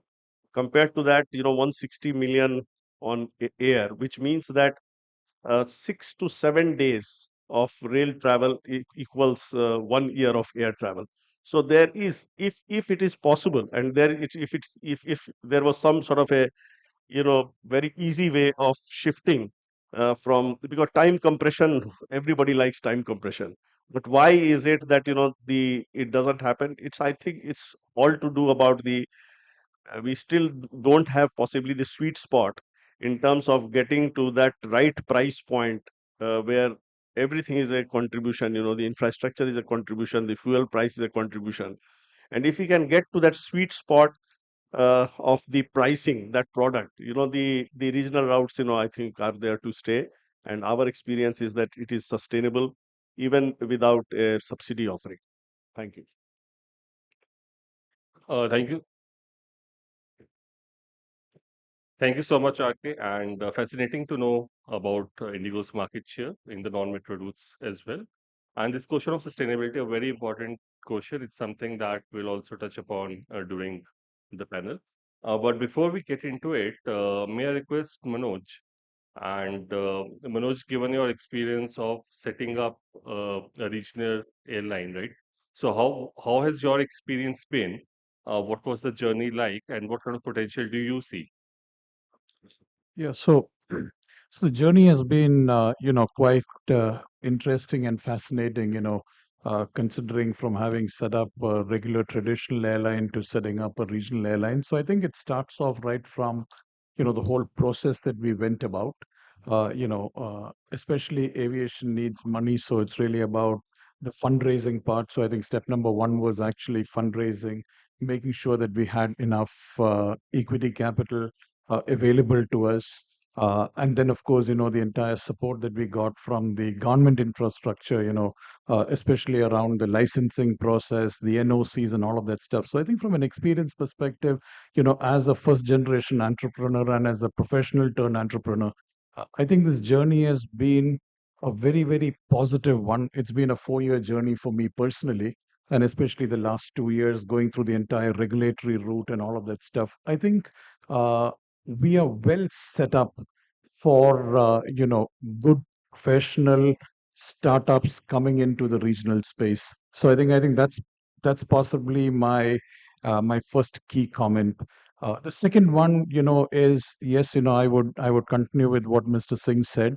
Regional aviation is actually on the cusp of exponential growth, and it's really about how one can profitably get in and penetrate these markets. While the Udan scheme is a very important scheme and it kind of especially helps small startups like us, eventually in the long term, these regional aviation needs to stand on its own feet. And there are enough city pairs in the country that can actually contribute to the growth of regional aviation. But again, it needs to be a very balanced approach that one needs to take. Like how they say Rome was not built in a day. So, small airlines have got its own set of challenges as you go through, but it's really about keeping your cost structures low. It's really about making sure that the right support infrastructure exists. And some way, all elements of the ecosystem need to kind of start coming together. Now, I would say at this point of time, we are largely there. There are still a few more pieces that need to come through, but I guess, once those pieces come together, it's actually, I would actually say the next decade is that of regional aviation in India. Thank you so much, Manoj. And to bring in a perspective of tourism, right? In the previous session, we saw that if there is a additional connectivity through tourism, there is a significant impact on the economic part of it, right? So, Rajan, from your perspective, given that the terrain is hilly in the areas that you operate in, right? So, how has your experience been on connecting regional connectivity? What kind of impact has it had on the economy of the local communities? And what what is the future that you look at? Thanks for the question. Actually, uh, this year marks our 27th anniversary. We started it back in 1997. And I'm equally glad that I've been with the company since then. We actually started with a small 18-seater Beech 1900D aircraft, which was chosen by our team at the time. And we actually started with that aircraft. And at that time, it was quite unusual because of the inclination of other operators to bring in pre-owned aircrafts. So it was a huge success at the time because of the design of the aircraft, performance of the aircraft, and most importantly, its climb rate in the mountain flights. It was quite successful at that time.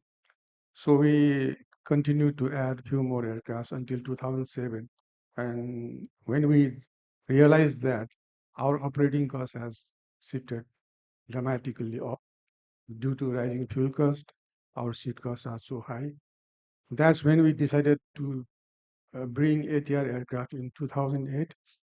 And that is the main reason we have brought in ATR aircrafts. And now we've been operating with 347-seater aircraft and 15 70-seater aircraft. Total, we have 18 aircraft in total.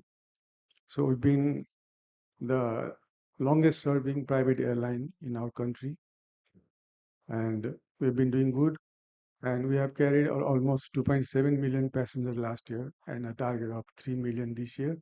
So in a country like ours with 30 million residents, so we are transporting around 10%. I've seen in the previous presentation in India only it's 3%, they are doing 3%.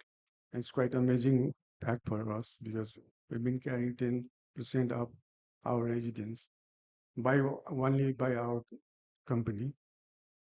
And the most important factor in our country is the road conditions are not so good. That's why air transportation is most preferred in our country. People love to fly by air. And with that in mind, with the inception of ATR aircrafts, we were in huge profits because of that, because of the low cost seat and all that, we're in huge profit.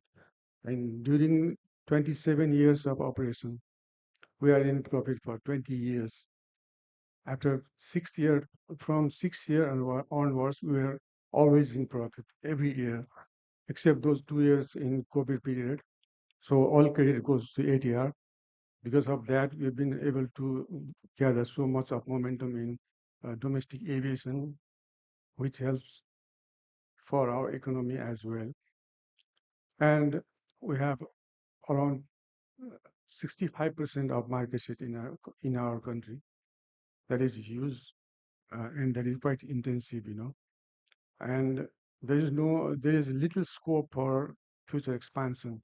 That's why we have shifted our base to Pokhara International Airport. From there, we are doing some 3 to 4 cross-sector flights. So we are hoping to add few more from there. Except that we don't have any expansion in our country. So with the inception of ATR aircrafts, we are thinking we are always tried. We have already tried to connect to Lucknow, Kathmandu, Lucknow, and Kathmandu, Calcutta, without any success because due to poor load factors. So we are now doing twice a week to Varanasi, India. So we'll be adding one more from this month onwards. So we'll be having 3 flights to Varanasi, India. We've just heard that the Indian government is opening up Patna and Ayodhya Airport. So we've already worked on that. And I would like to declare here that we will go to Patna first day, first flight. So we'll be doing Patna also. And from Janakpur to, I think, Ayodhya Airport, if Indian government is coming up to open that airport also. So we'll be evaluating those cross-sector flights, and maybe we'll be able to move on to metropolitan cities like Delhi, Mumbai, Bangalore, and Ahmedabad in near future with bigger aircrafts. Thank you. Thank you so much. Martha, let me bring you in here. So, the aircraft OEMs are the core for any airline, right? And from a regional airline perspective, which are new startup entities, uh, how do you look at the market for regional aircrafts in the country? And second, are there specific support areas which are available in terms of from an OEM perspective to a regional airline? You mean to support a regional airline? Yeah. Yeah. So let me word it in a different manner. So how can an OEM best support a regional airline? Well, airlines first need to sell affordable tickets to ensure profitability and to grow the regional aviation market as we have seen here. So to ensure that profitability and that affordability, is very important that we OEMs work towards that goal. And that goal starts providing state-of-the-art technology on board the aircraft that we manufacture. For example, we at ATR in 2022, we introduced a new engine variant, the Pratt & Whitney 127XT, that delivers 3% reduced fuel burn and 20% reduced maintenance cost. That is how we bring affordability. That is how we bring lower cost to the point of Mr. R.K. Singh to the airlines. And that is more passengers on board the plane. And it doesn't stop there. It's not only just about technology. It's also about ensuring that that asset is flying as much as we can. High utilization. That is not only on the OEMs. For example, being able to operate at night and having longer operating times at specific airports, that increases the utilization for the airlines greatly. It's really well regarded, particularly for low-cost carriers. It may also benefit for cargo operations. That, by the way, is one of the other sweet spots in India, freighters. And what we are doing to ensure that from an OEM perspective is providing aircraft that are reliable and 24/7 technical support to our operators. For example, we at ATR, we have a customer support center here in India, in Mangalore, to ensure that happens, to ensure that those spares are what they need to be at the right time. Yes, we also provide, as other OEMs, um, induction training from pilot training perspective, support operations, or maintenance support. But we as OEMs, what we should do is ensure that we sell great technological products that deliver the right unit cost through technology, through reliability, and last but not least, through safety. Thank you so much, Marta, for sharing the OEM's perspective. Bill, if I can bring you in over here. So sustainability is a question which has come up again, right? And specifically from a regional airline perspective, a startup airline, getting the right financing is critical for the airline to be set up. Uh, so, what are the experience that you have, not just from an India perspective, but from a global perspective of how regional airlines are financed? And there was this question which was asked in the previous session as well. Are there any separate or different leasing structures which are available for financing of regional airlines, right? And what are some of the practices that are typically followed globally and probably could be adopted over here? Thanks, Chopir. So first, allow me to say that I'm really pleased to be part of this panel. You've given me an opportunity to meet with my clients, current and perhaps future. So thanks for that opportunity. You've made my job a lot easier. Thank you very much. Best practices. What does a lessor look for when they are looking for a place to put their products, their aircraft? In our case, the ATR, which is what we are specifically have in our inventory. A couple things really very simple, and I apologize if I'm going to give you a simple answer, but I think that's probably the best one. Good financials, excellent management, and good financial support. Really, these are the three. These are the best practices that any airline needs, and that what I personally need to take that opportunity and bring it before my investment committee and say, with heart on hand, hand on heart, this is an investment that we should be, this is a partner that we want to work with. Without those three, it's a difficult condition for any lessor to talk with anyone else. At the same time, jurisdiction, I think we all know the elephant in the room has been some of the issues with repossessions of aircraft. However, I think I am also happy to say that some of the steps that have been taken, specifically in June, which was judiciary discussing or allowing primacy of Cape Town over domestic laws, this will open doors, and this will allow lessors such as myself and others to feel more confident that not only is this a jurisdiction worth investing in, but in the unfortunate happenstance that their client or their partner has some difficulties, we are then allowed to take out that asset and place it in another, hopefully in the region or this country, and give them the next shot, the next opportunity. Because, Marta, you're right. We only make money when they do. And the opportunity for us is then to move that asset quickly to the next opportunity to enable them to have an opportunity. So I would say those are really the basic ones, the specific ones that I'd like to mention today. Thank you so much, Bill, for sharing the lessor's perspective. And Bill right said, eventually it boils down to very few basic things, which essentially gives the confidence of giving the finance. Manoj, so coming back to you, and you mentioned early in your in your remarks that funding, tying up with funding was something which was very critical that you did initially, right? So what was your experience from a financing perspective? And beyond the leasing system, is there something which the banking system can work with specifically from a regional airline perspective to enable access to funds and allow new startup airlines to come in?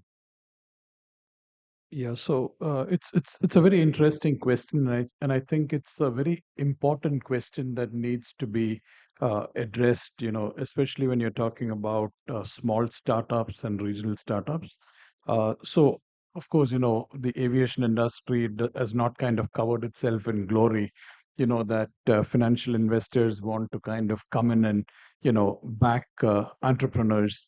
But of course, once you're able to tell your story well, once you're able to show your business plan well, once you're able to show your team well, of course, that part becomes easier to manage. But having said that, I think today the ecosystem that really needs support, from an Indian perspective is, India is the fastest growing aviation market in the world. Okay, I mean, so India is also like, how we say it's one of the most populous countries. I mean, so we have some of the largest banks in the countries, but there's not a single bank in India or financial institution in India that actually understand aircraft as an asset. And if you ask me, I think that's the single largest stumbling block to growing. We've got this great, concept that we have set up in the form of Gift City. I mean, it's an absolutely brilliant concept. In fact, just Fly 91 has actually set up a subsidiary company in Gift City, but to actually get financing over there, the biggest banks in India are very clear that that they just don't understand what goes into the aircraft as an asset, and I think that's an area which I really would want the policymakers and the government to actually look at, because that can exponentially grow the way aircraft funding works in the country today. Today, if you want to see, equity money is always very expensive. Okay, and you can't run a business just on pure equity. I mean, so you need to have debt, you need to have funding, you need to have asset financing.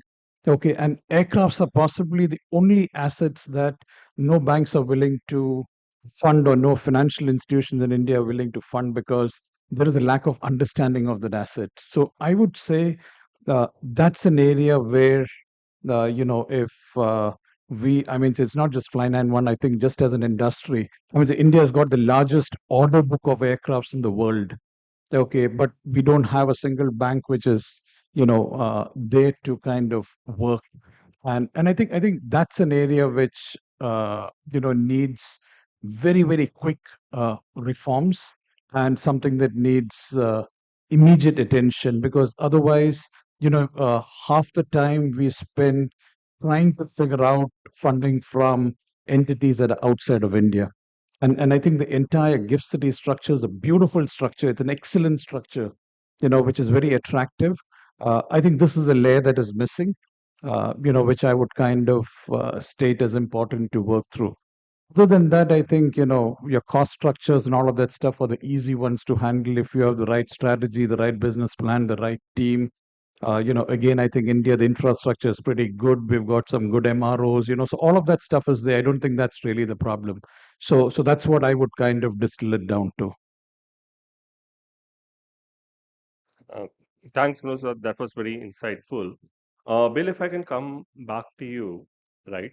And although this is something probably eating into your leasing business, but any thoughts in terms of what happens in other countries around the banking systems and the banking channels around the financing of regional airlines? And specifically, apart from the banking channels, also the equity contribution.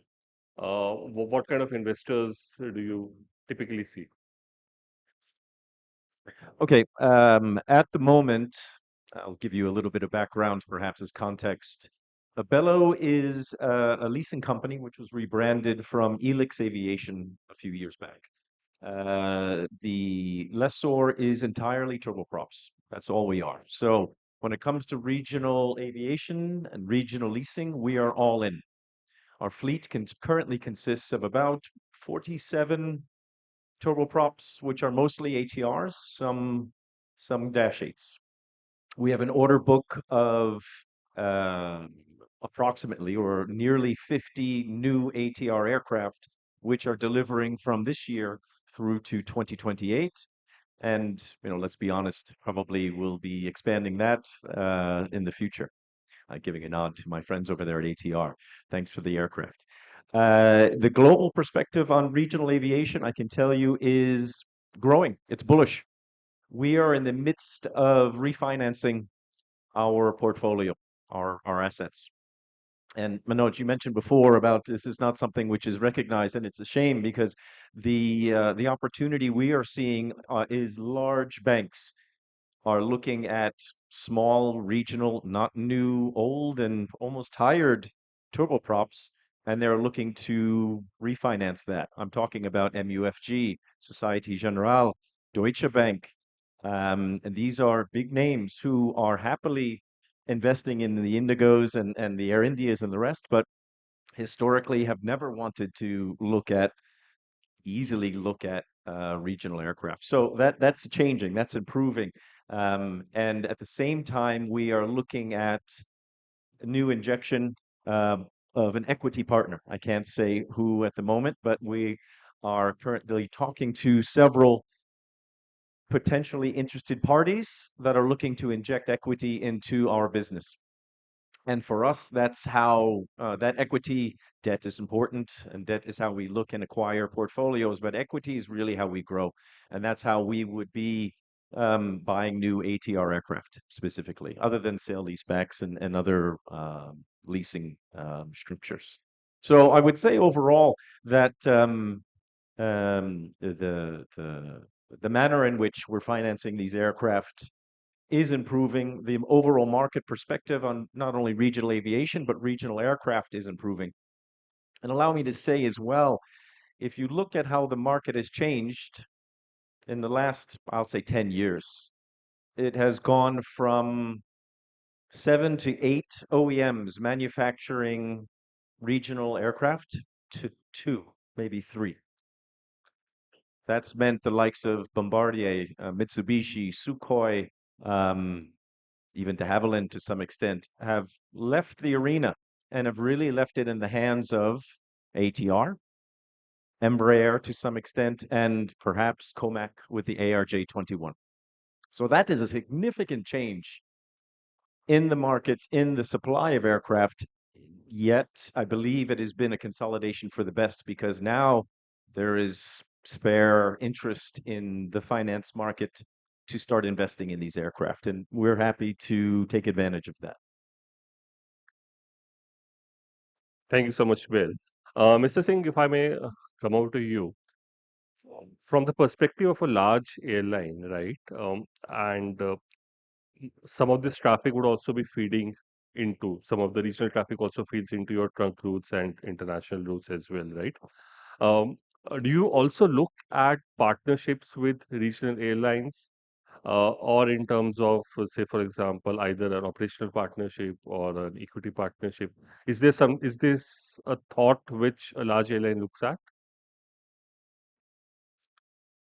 You see, as far as Indigo is concerned, it's already a very, very vast networked airline, very, very vast. So we already are present in 88 domestic points in India now.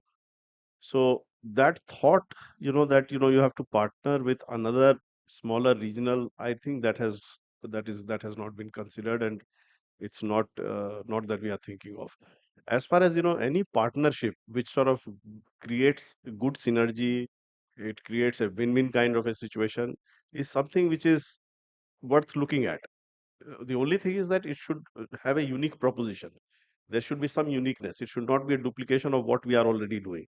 So with our network, this thought has not come, but sort of going in the future.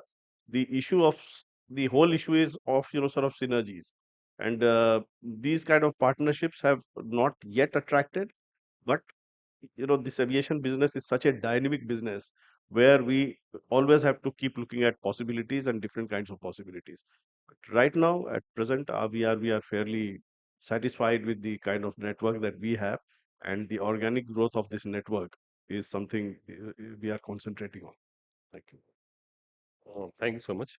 Manoj, coming back to you, from your perspective, from a partnership perspective, is this something that you look at in terms of tie-up with other airlines? Second, and more critically, right, uh, what are the key top three steps which need to be undertaken to expand the regional airline ecosystem at scale, right? And what apart from financing, financing is one critical element that we have already touched upon, right? So that remains. Is there something which additionally which needs to be done to expand this at scale? Yeah, uh, so can you just repeat the first question? Sorry, I just kind of lost my train of thought as Right. I Right. So the first one was on partnerships Oh with yeah, airlines, sorry. right? Okay. So talking about partnerships, we basically believe that we are in the air transportation business. We are actually in the business of the last mile connectivity. So one of the things that we have done at Fly91 is we have actually kept open APIs in our system, which actually permit anybody to come and pick up our inventory. Okay, so it's like, any airline can pick it up, a bus operator can pick it up, a e-com company can pick it up. So we've said that, listen, ours is a commoditized product. We provide the last mile connectivity. Okay, so we are absolutely open. In fact, there are a whole bunch of discussions that we're having right now with various people, in terms of connecting and, offering the last mile inventory for people. So from that perspective, if you look at some of the models internationally as well, this model is a pretty prevalent model where, you actually operate your core sectors, and then, you can actually pick up people, whether they come in internationally, domestically, whatever it is.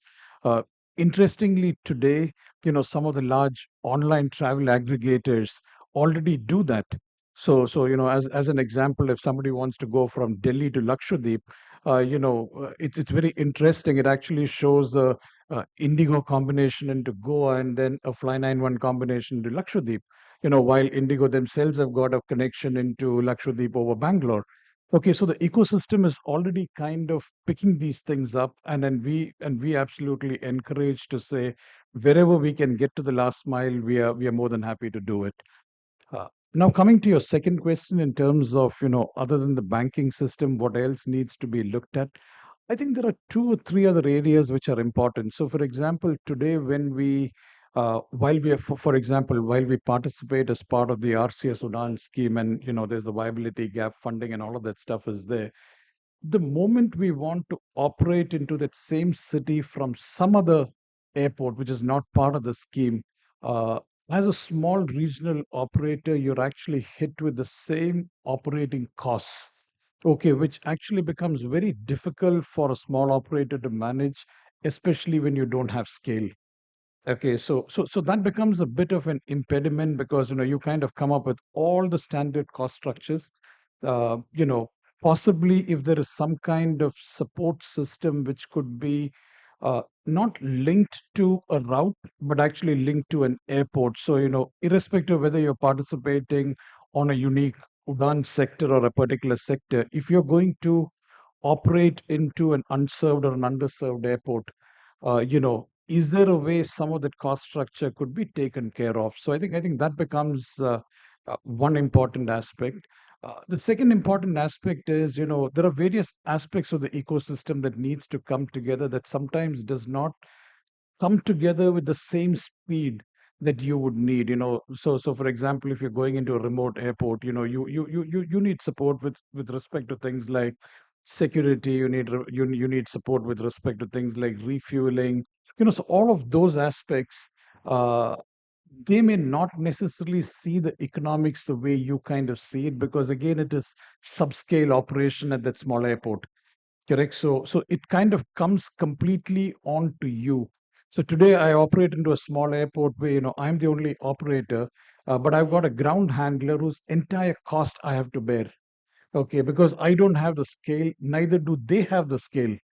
Okay, so it kind of beats the entire purpose at some point of time. So again, these are all, what I would call as teething problems, problems that need to be addressed as you go along.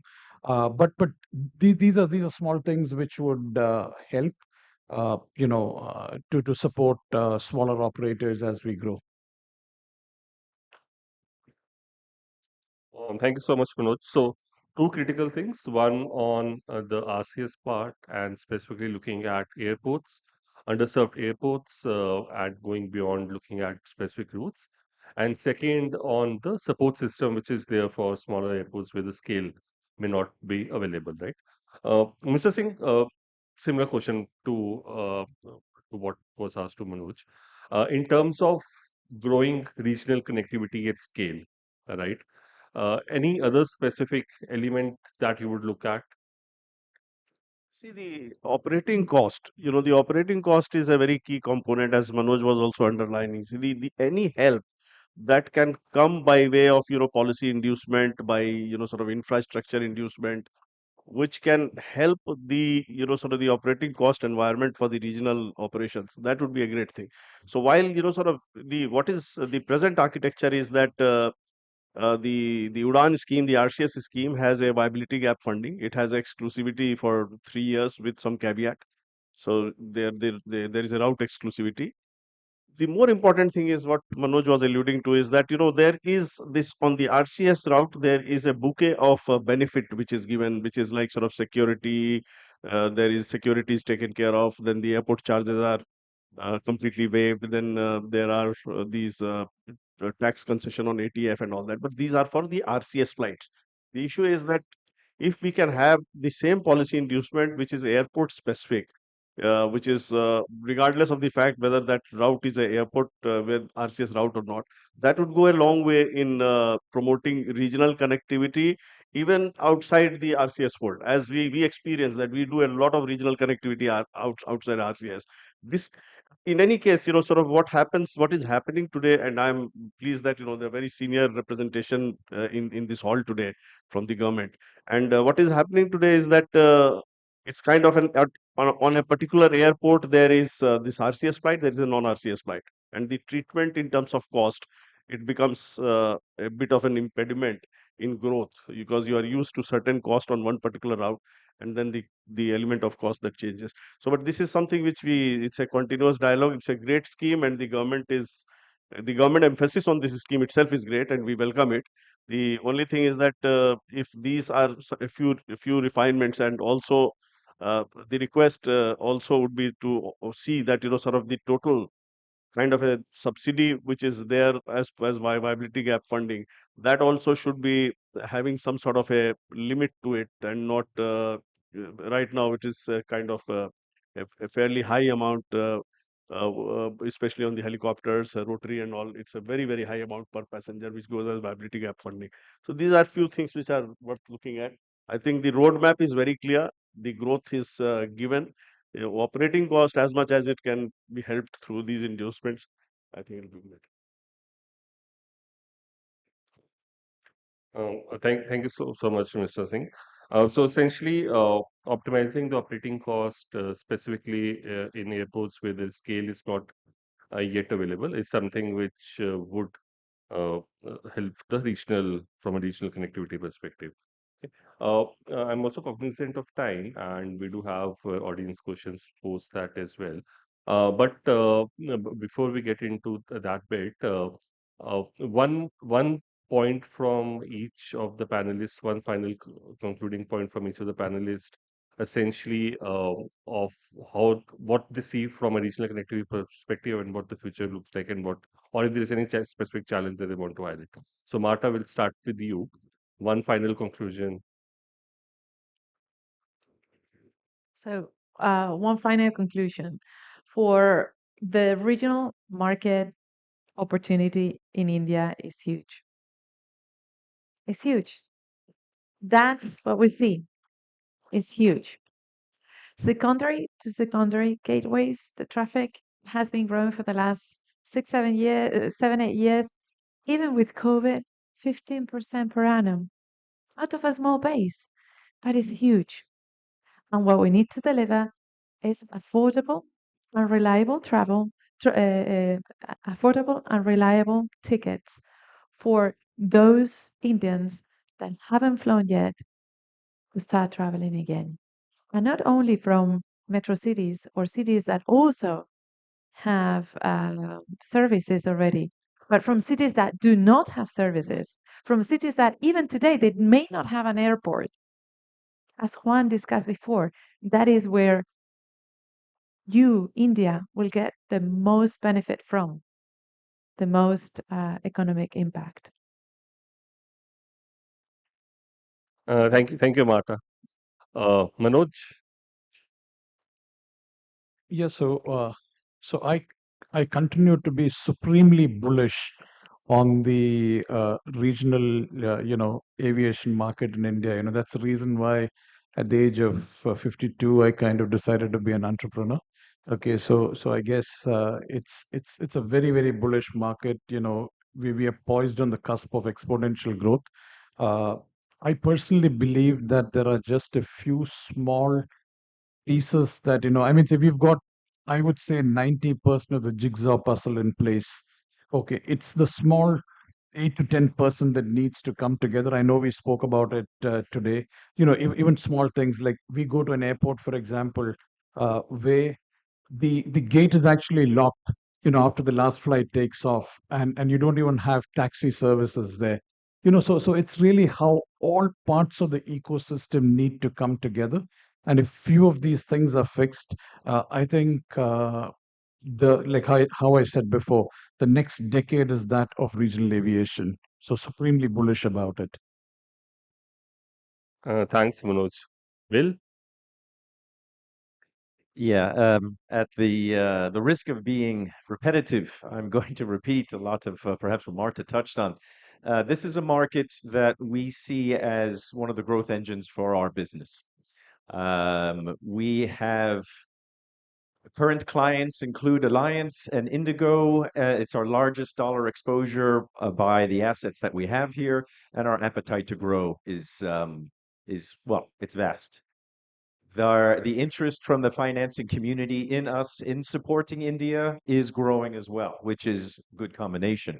And the numbers that ATR were presenting earlier, I love coming to conferences and seeing information like that because it excites the geek inside of me because I see these sort of things as things like, yes, we've got it right, but there's so much more opportunity that we can all take part of. And that's the sort of thing which I want to be a part of, and Bella would like to continue doing what we're doing. So thank you for that. Thank you so much, Will. Mr. Singh?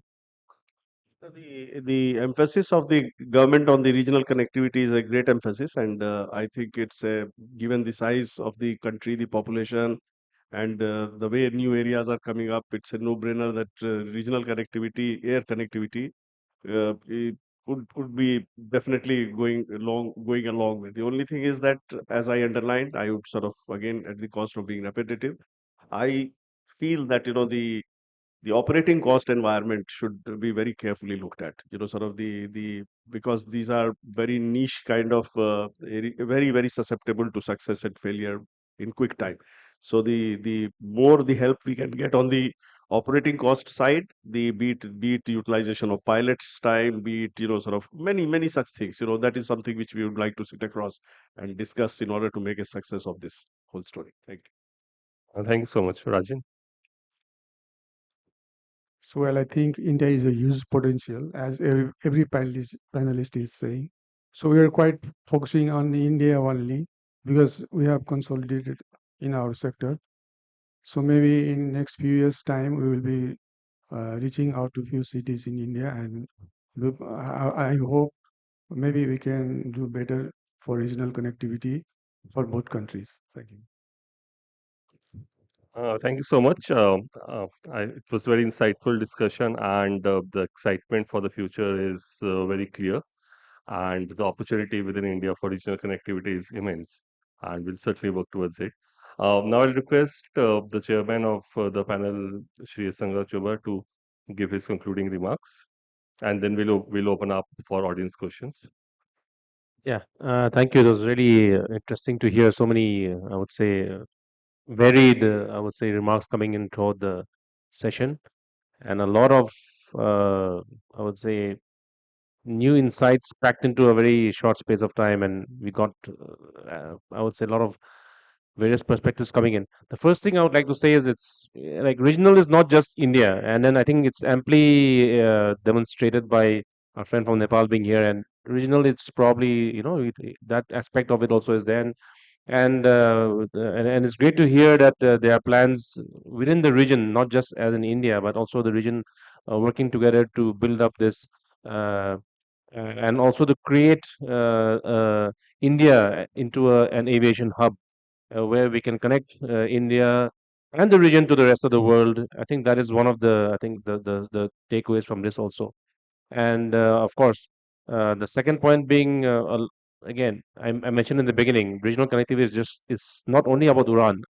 It is to a large extent about Uran because I think what Uran has done it has brought in a lot of innovative features into the aviation domain, which probably would not have been there had it not been for Uran. And it's also in many ways a kind of trendsetter because a scheme of this kind probably doesn't exist in any country, at least not in this in the manner it has been designed. There are issues obviously, and in many ways an Uran route is like any other. In some ways, it's like any other route. uh, any airline goes into a route and then it's a hit or a miss, and there's so many factors around it that it's hard for it's hard for anybody to predict whether a route will actually succeed or not. uh, and that too for a particular operator.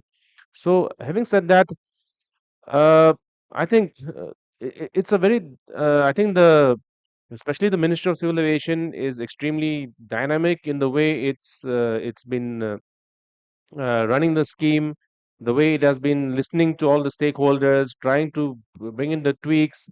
And on a lighter note, if I may say, if somebody goes and sees the what the Udan scheme was 7 years ago and sees the scheme today, probably it's going to be unrecognizable from that perspective.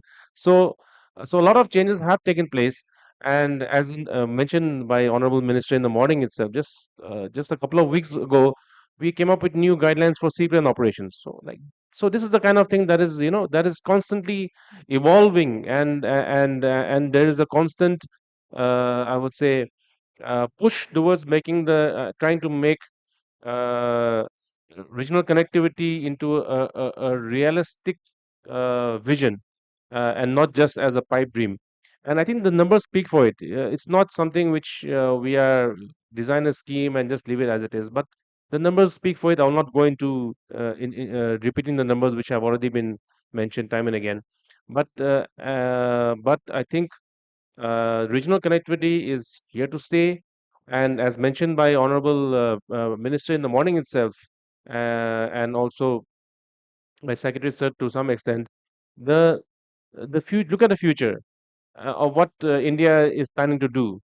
The number of airports that are already planned and on the anvil, it is not again it is not some vision that we are just keeping forward. These are realistic plans to develop, even if you look at the window of about 10 to 15 years, more than 100 more airports. Now we develop airports for what? You develop it so that aircraft fly out of it. So this is the kind of vision or plan that is there. I think many countries, most countries in the world don't have 100 airports. Now we're looking at an additional 100 airports. So this is the kind of the vision that we're looking at, and it's not some 50-year, 100-year plan. It is 10 years, 15 years plan. So this is the kind of the uh, I would say future we're looking at, and this is the kind of opportunities that we're looking at. And I think all of the panelists here have mentioned this uh, uh, I think multiple times during the course of this session. And I think this is what we is probably the major takeaway from this, that the huge the potential is there. And I think not to forget, above all, I think it is just the aspiration of the people of India. So I think that's where I would like to end it. Thank you. Uh,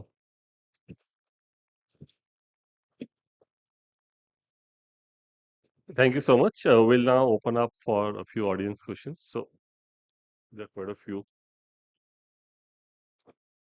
This is Sangeeta Saxena, editor, Aviation and Defense Universe. So, very rarely do we get the joint secretary on the panel and the secretary in the audience. And my question is to Mr. Ao. Sir, I'm picking up from where Mr. Chaco left. So, we did have about a decade or two back the nationalized banks coming up with their aviation reports. So SBI gave one, Bank of Baroda also gave one. And now, of course, we have the likes of ICICI and HDFC and everybody there.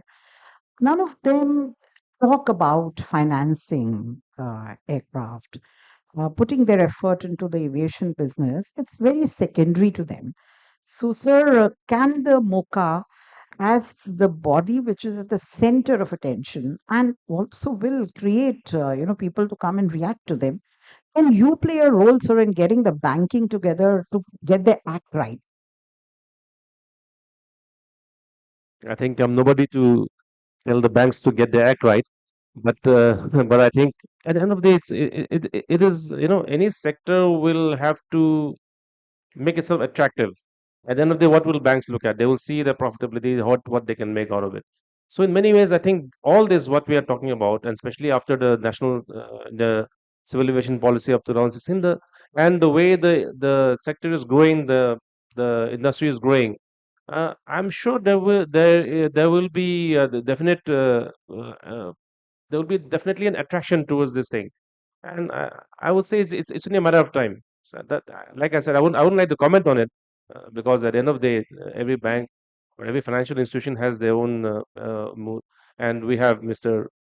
Bill is just here, and he has said what he has to say. And being one of the biggest lessons, I'm sure that this message is going to go down across to the finances too. So I think that's where we are today.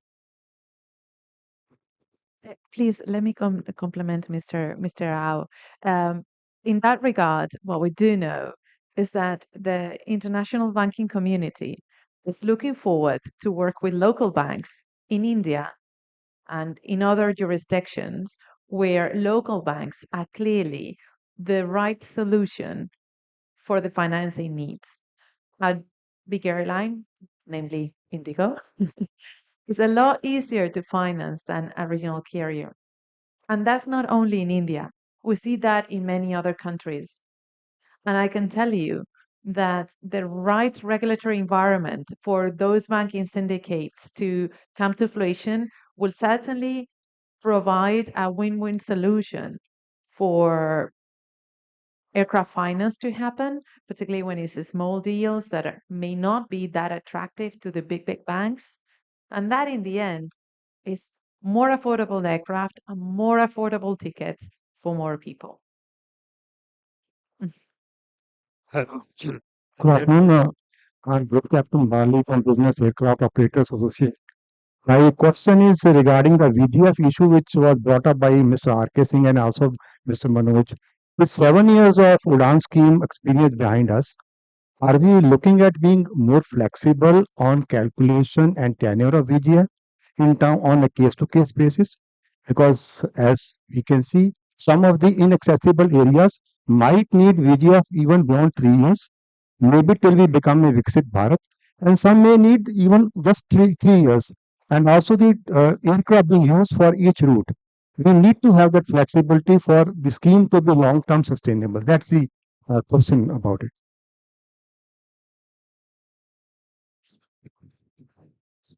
I think your comments are well taken. We have noted, and I think, as amply stated by Honorable Minister, it's, and like I mentioned, it's a scheme that is constantly undergoing, I would say, uh, positive changes, and it's something which the URAN scheme is here to stay, as mentioned. So we are constantly working towards making it better.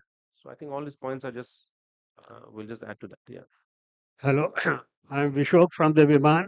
We are Gift City based leasing company and we have leased the two ATRs to Indian for the Udan route. The point pointed out that after 3 years, what is the sustainability and how to reduce the operating cost. There, we are ordered almost 2,000 narrow body aircrafts. We also have a route dispersal guideline when this narrow body aircraft has to operate in category 2, category 3 routes, and most of them category 2 routes are not economical for a narrow body aircraft, but narrow body aircraft operate to meet the dispersal guideline. Few years back, we have an option to trade the available ASKM between the regional airline, small airline with the schedule operators. That is again a market driven. It can sustain regional airlines to sell the point they're operating in the non-viable airports to a schedule airlines and can reduce their loss and can make their operating costs more viable. His ministry is going to look that option to sustain regional route after the 3 year of the VGF. I think my answer is the same as the previous one, so I think I don't have much to add to that. Okay. Hi, I'm Poonam from Air Taxi. So my question is for Bill. So as we talk about opportunities, there are many regions where the passenger demand is low and the infrastructure is not that equipped for the larger aircrafts, and even the demand may not justify the aircrafts like ATRs. So any plans Abelo has to finance or lease smaller aircrafts like 9-seater or 19-seater? That's an argument I have with my boss on a weekly basis, which I have lost consistently. Not to say that we wouldn't and couldn't. We are taking part in various efforts by ATR, by Embraer, even de Havilland, because we are looking at the future of regional aviation, because that's all we're doing. That's all we intend to do. Your question is far more appropriate than asking me whether I'd go into a Neo or a Max, which will never happen. We are looking at these things, and when it makes sense, we are currently with ATR because it's really the only game in town. We do love the product. It is the most sustainable product, and it is the product and the partner we love and the one that we're working with. Is there a future partner that will come up with an electrical aircraft, a hydrogen-driven aircraft, or something, an eVTOL, which would work? I haven't seen it yet, but I'm excited for the opportunity.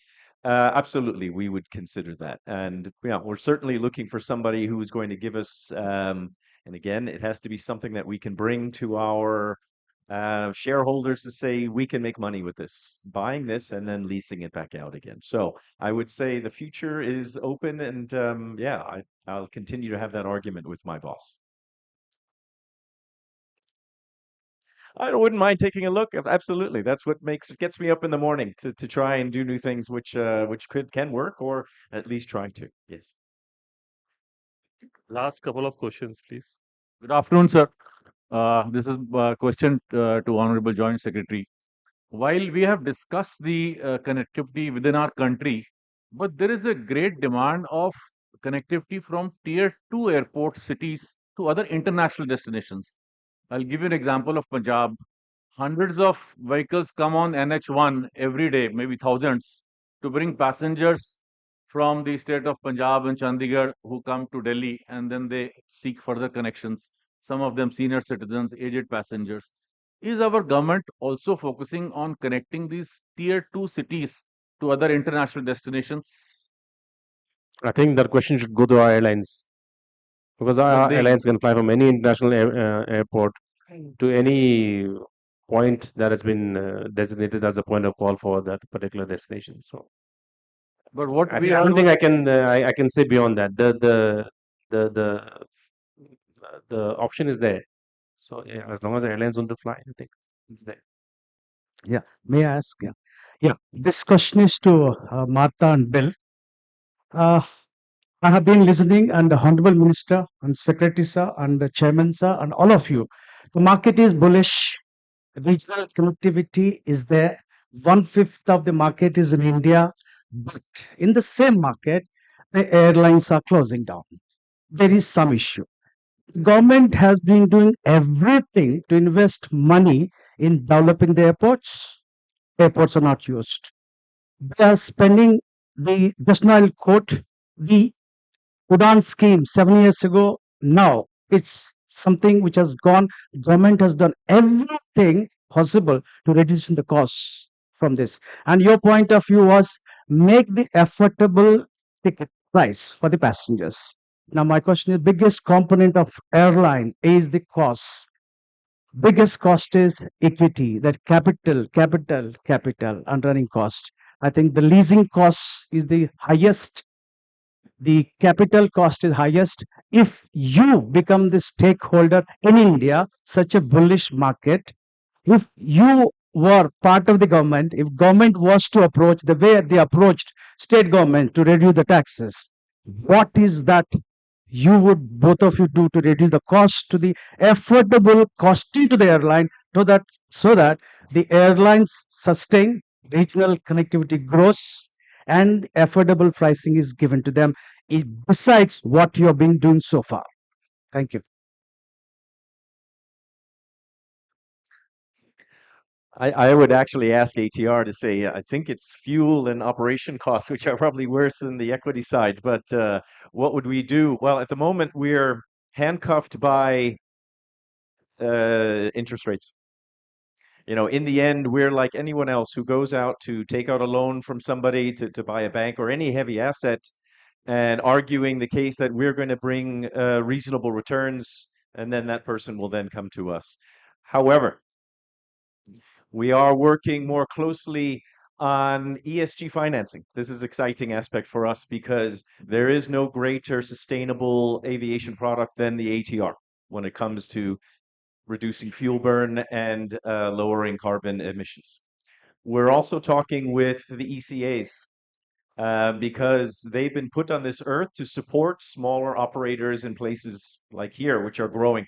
And we're talking to them now about our ATR order book, supporting that, financing that, and then bringing that out. And of course, we're doing that to, number one, improve our returns, but also at the same time, expand our market in places like India. So it's a broad answer to quite a specific question, but allow me to say that we're working on that, and hopefully we'll all be watching the rate reduction, knock on wood, later this month will then enable us to do that a little bit sooner.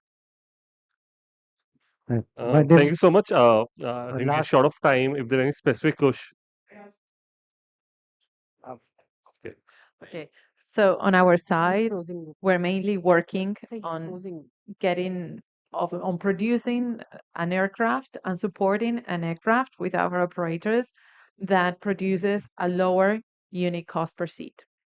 So that includes having a nice and comfortable product, for example, with a nice cabin, but it also includes having a newer engine, a newer air management system, being able to support Indian operators, reducing the times for spares when we have to support an AOG.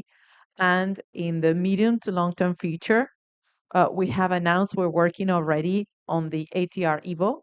ATR Evo is a re-engined version of the current ATR 72 with hybrid capability, supported by mild hybridization, and a fully re-engineered and redesigned cabin and aerodynamic improvements. That will certainly bring the economics of the aircraft one step further.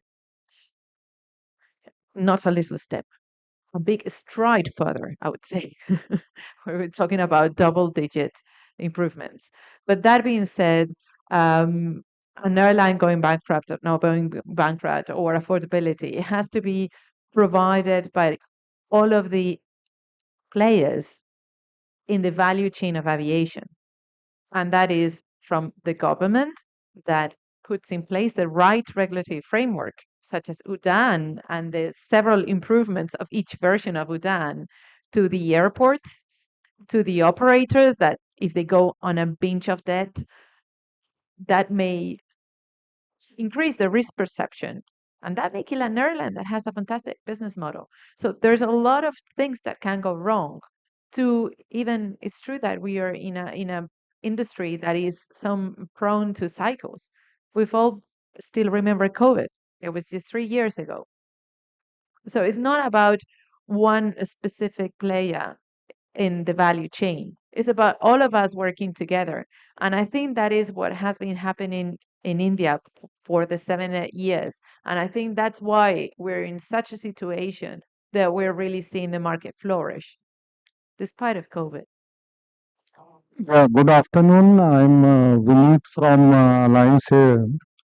So, ATR is a fantastic plane, though I don't see it on the behind is a jet engine. So, but and the question I have, yeah, ATR we have been with ATR for last 20 years, and Bill is quite known to me, and we have few aircraft from them also. But off lately after COVID, especially with the engines and with the main elements of ATR, we are, seeing supply chain issues. We have been part of ATR for GMA for last 20 years, and GMA is like taking an insurance policy. So, somewhere where we have been assured for last 20 years, now we are facing challenges with the engine issues, PW127, and with the spare parts from ATR also, which is, breaking our revenue cycle. And I have heard Manoj and I have heard Mr. R.K. Singh also.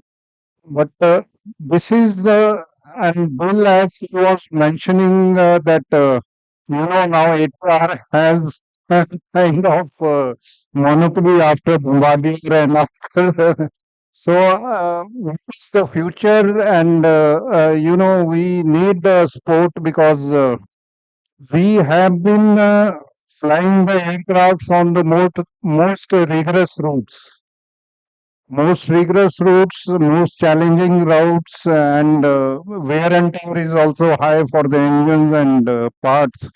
So, how will ATR like to support us on these issues and, support the regional industry as well? Thank you. So, Marta, before that, Thank if I you. can just request you to keep it short because we've already exceeded the time. If you can just keep it quick and then probably have an offline discussion, that would be of great help. Sure. So, yeah, unfortunately, the answer to that is quick. We all know that currently in the current aviation arena, there's supply chain issues that all of the manufacturers are experiencing, and ATR is no different. What are we doing? We're doing everything that is in our hands. So we have a special task force 2 floors away from my office that is literally working part number by part number, supplier by supplier.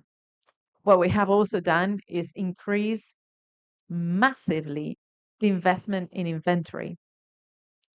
That may be hard for our finances, but it is what we need to support GMA customers like yourselves. We know this is temporary. Airbus is no different. Boeing is no different. But what we do know is that this will clear out with time. The supply chain of aircraft manufacturing is very deep. We're talking about tier 3, tier 4 suppliers. It spreads all over the world, and we're still struggling with that.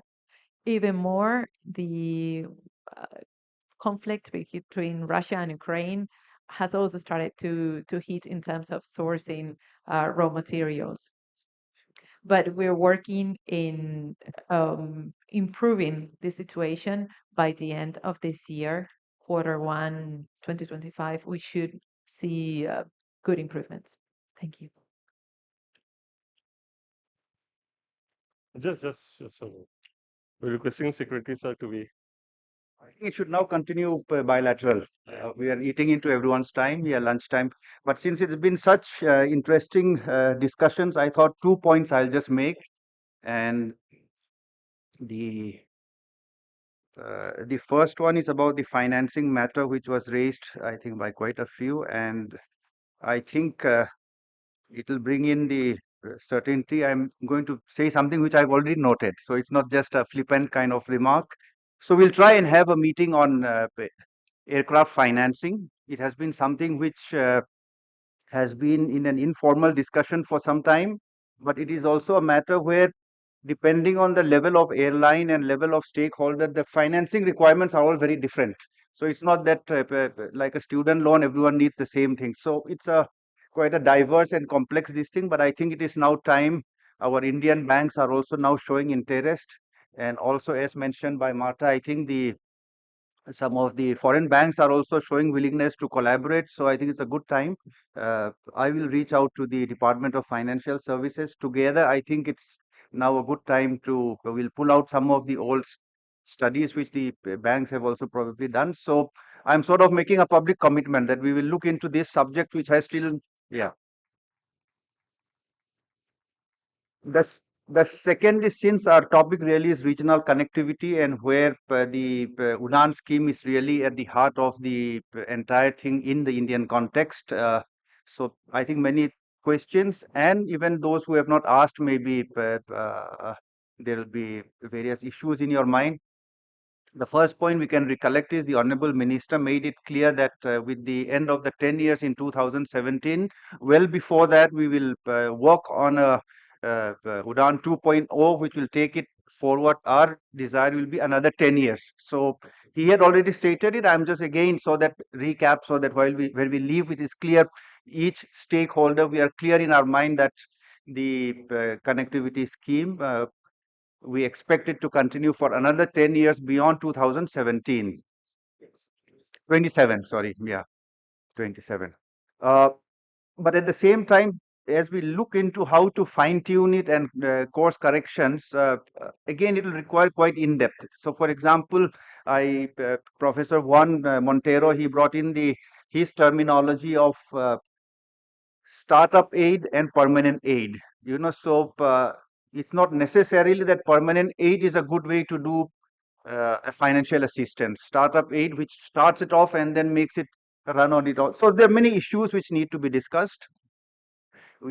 Most of the participants were looking more from the airline financials point of view, but when we look at the UDAN scheme and review it, the small airport financials are also again another very important. So the airlines would like all the charges to be sort of waived and without the charges, but then for the small airport, then it becomes a completely unviable kind of entity. So how do we balance the two? So the point I'm coming to is that I have heard all the suggestions and thoughts. We have also had our own discussion with stakeholders. We will review the UDAN 2.0. In fact, it's at an advanced stage, but it's something which involves interplay of different stakeholders. And I'm sure through this it will come out with a stronger one. So all the panelists, the organizations that they represent, and everyone else in the hall, I think we will have something good in the next few months. Thank you very much.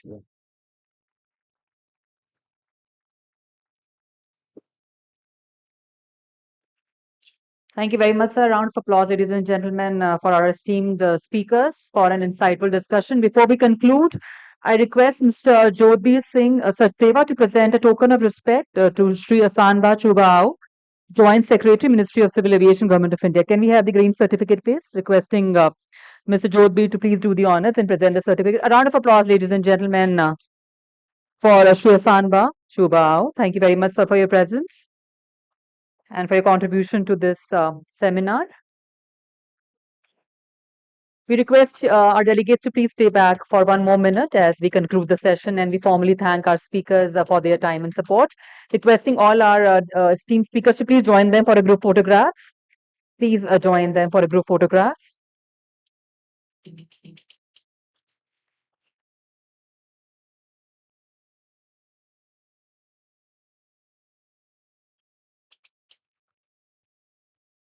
Thank you very much. This marks the end of our conference. Thank you very much for your participation and support. We request you to please join us for lunch.